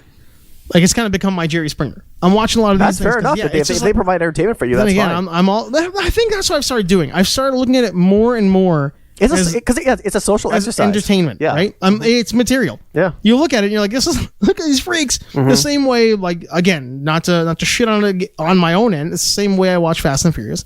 Same reason I watch wrestling. It's a spectacle. Yeah, I'm more inclined to watch this stuff and laugh my ass off than give a shit about the impeachment process. Oh yeah, right. I mean, it's just one of those things. I think that's why I'm so fascinated by it. Yeah, and it's fun to watch self-destruction. It definitely is. Yeah. I like watching a crack house burn. Yeah, like I just find that I just can't take when I watch those people when they're like they're advocating their right to be irritated and pissed off and triggered, but then when I see them like ruining day-to-day life for people, like let's say a guy's just trying to get to work, and they're like, no, you can't drive through here, like you can't do this, right? Yeah, that's messed up. Yeah, and that's those are those people. And so as soon as I see that more and more, I'm just like, oh my God, like how many people out there are like this, right? And then when I did I'm like, you know what? These are fringe groups that are just like, they're on the same numbers as the KKK, and you're like, you know what? These people are fucking nobodies. Yeah, really. Like, realistically, so there's not many of them. They're just noisy. Yeah, they're just noisy. So when when you're noisy, people are going to hear it, right? But your content makes no sense, so no one's going to take you seriously. Exactly. Who the fuck like who joins a group like that? Like fucking just. The other day I was in the Sobeys parking lot, and I saw a brown guy in a Honda Prelude parked through 3 parking stalls, just sitting there with his arm out the window, and he starts his car up, and it's loud. I'm like, there's only one of them. Was he playing Punjabi music? No, he wasn't at all. Shit, that would have been the complete package. It would have been the complete package, but it's the same thing. Singing along with it and bobbing his head. Okay. It's one dude who is a clown, cranking up a crappy car. Yeah. With the little friggin' tweeter in the back, just pumping out all the noise. You can hear the distortion.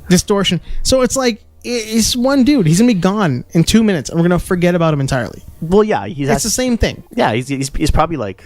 It's one loud thing that's gonna be gone in a little while. Yeah, he's got a. But it provides you with a little bit of entertainment. Oh yeah, like those people. I first of all, like, but I remember like years ago, and I saw those people, right? I would give them a dirty look. I'm like, you guys are fucking dorks, right? The Prelude guys? Yeah, like those kind of people, like, right? The fringe groups. Yeah, but those even those fringe groups, like even like those, like take that Indian guy for example, right? Who's just doing that. I used to give him like a dirty look, but now I'm just like, It's just, hey man, go he's rock it out, man. he's not hurting anybody. Yeah, He thinks he's amazing. yeah. I mean, he's cooler than Spider-Man. Hey man, if it boosts his ego and he gets gets him what Gets he that wants. tail? Hey man, if he's not, as long as he's not hurting anybody, that's totally cool. Eating his chicken sandwich? Yeah. Good for him. Or having roti and dal in his prelude. Probably. He's got like the lunch tray. in the tiffin, like, and his roti is packed in those tinfoil. Of course. tinfoil, Trapped in tinfoil in a little metal box. I'm like, what? Are you going on a road trip or? You going on a road trip? Did your wife pack you one of those? Yeah. Did a guy bring it to you I got at the office? Yeah, he's like, what are you eating? He's like, that's on my lunch. Oh, if you don't know what you're talking about, you're probably not Indian. Yeah. Oh, okay. At Backside Attack. At Vic Save. We hit so much stuff. One more point. Let's hit it. Oh, Rush Limbaugh got the Medal of Freedom. How about that one? How about that a point to end on? In Black History Month. Okay. A guy who called Barack Obama a magical Negro. Yeah. Wrote a song about it. During Black History Month, got the Medal of Freedom. That's okay. It's just so weird. That's okay. Like, the thing is that I think it was given to him because he has like It's the old white man vote. Yeah, it's the old white man vote. Plus, I feel like I know he has cancer. Yeah. So you don't want that to happen to anybody. No, absolutely not. You don't wish that on Rush Limbaugh. Yeah. So like, I'm not saying that's because he got it, but it's like if you can't take it out of the realm of possibility. Yeah, no, absolutely not. Okay, so but I think that the fact that he got it is like I think it devalues it completely. No, I don't think it devalues it. I think what it does, it shows you what happens when you get like a kook in office. Not really going forward, but in this instance, it was like kind of dragged through the mud, and it was like, okay, here, just take this. Here, take the medal that they gave to Rosa Parks. Yeah. Yeah, get that medal. What the fuck has that guy done for the country? Well, I mean, has he bled for it? It's given to people who kind of bleed for the country, either emotionally or through their own freedom. Exactly. So that's who gets it. That's who gets it. Exactly. Yeah, this is the guy who called Barack Obama a magical. Yeah. Negro. So what? Someone tell me what the fuck did he get it for? Well, if you look at definitively why they give it to people, they're because you advance the progress of your country. Exactly. That you contribute to the growth and the well-being and the interests of your country, primarily the interests of your country. He spouts racism on a regular basis. So yeah, he got it for pushing the base. Exactly. And then if you think about why he got it, I think it's probably twofold. I think number one, it's threefold probably. Number one, Trump knows he's going to be acquitted. He knows he's not getting kicked out of office. So he's got big balls right now. Oh yeah. Number two, Rush Limbaugh has got cancer. So he's got to do him a solid. Yeah. Because Rush Limbaugh pushed his base. Oh yeah. And number three, old, decrepit human beings in America who voted for Trump love Rush Limbaugh. Oh yeah. And if you give him the Medal of Freedom, they're gonna love you enough to keep that vote up. Trump's this is all gaming the system. Oh yeah, Trump's on an all-time high right now. Oh yeah. Like he's gonna win in 2020. He's like he's a Teflon Don. Yeah, he's Teflon Don. Iowa was a total fucking disaster for the Democrats. It was so weird. It was so bad. So weird. That voting app or whatever it was, that it totally crashed. And so yeah, it's the 2020 race is gonna be like. This is the most gong show I think it's been in our lifetime. Oh yeah, like 2020 is gonna make 2016 look like a fucking walk in the park. This is idiocracy. We're about to watch Terry Crews put on a championship belt and hold 2 machine guns while eagles sit on his shoulders. Yeah, he rides a unicorn. Exactly. And does cocaine. Yeah, while he's playing Crackdown 3. Yeah. I would imagine the music has been playing for a while now. Well. And this is our first episode back on YouTube. So you're probably watching us. And, this is another place to watch us. 2 handsome dudes. Or listen to us. I'm a troll. But, what does that mean? I'm a cave troll. I'm short, I'm wide, I'm bald. I wield a club real well. I wield the club very well. I've swung a club. That's a great line. Wield the club quite well. We have had an issue with Apple. So we're currently not on Apple. But we are on Stitcher. We are on Google Play. Yeah. We're on YouTube. We're about to be back on proper with iHeartRadio. That was connected to our Apple. And we didn't do that. So we just showed up on there, but we're anywhere podcasts. So are we not on Apple just going forward? No, we'll be back on Apple. I've got to do the whole thing around the phone with them, and you got to do your authentication bullshit, all that kind of okay, all right. So I've got to do a lot of that kind of stuff. Is it just a security issue that No, I canceled an account that I couldn't get taken care of with them. Oh, okay. So because I canceled that one, that was our podcast account. So worst comes to worst, I'm just going to move us to another location and send them our feed again. Okay. So we'll be back sooner than later. Okay. But SoundCloud, iTunes, Stitcher, Google Play, hit them up. Podcast.com. Yep. Castbox. Mm-hmm. If you just Google search our name, you're gonna find us. Oh yeah. So you should do that. Yeah, I think, and coming in the summer, like if you're going on a road trip, put our podcast on. Why not, man? Yeah. Why not? We'll keep you company. We'll keep you company. Yeah. Remember to smash that like button. Yeah. Smash it. Smash all it. that social networking jazz. Smash it like you smash your girlfriend. That's terrible. Yeah, I was about to be like, that's very anti-Vic Sabe. Yeah, it really was. Yeah. Whatever, new me. New year, new me, homie. 2020. 2020. You want to say your thing? Peace out. Cool.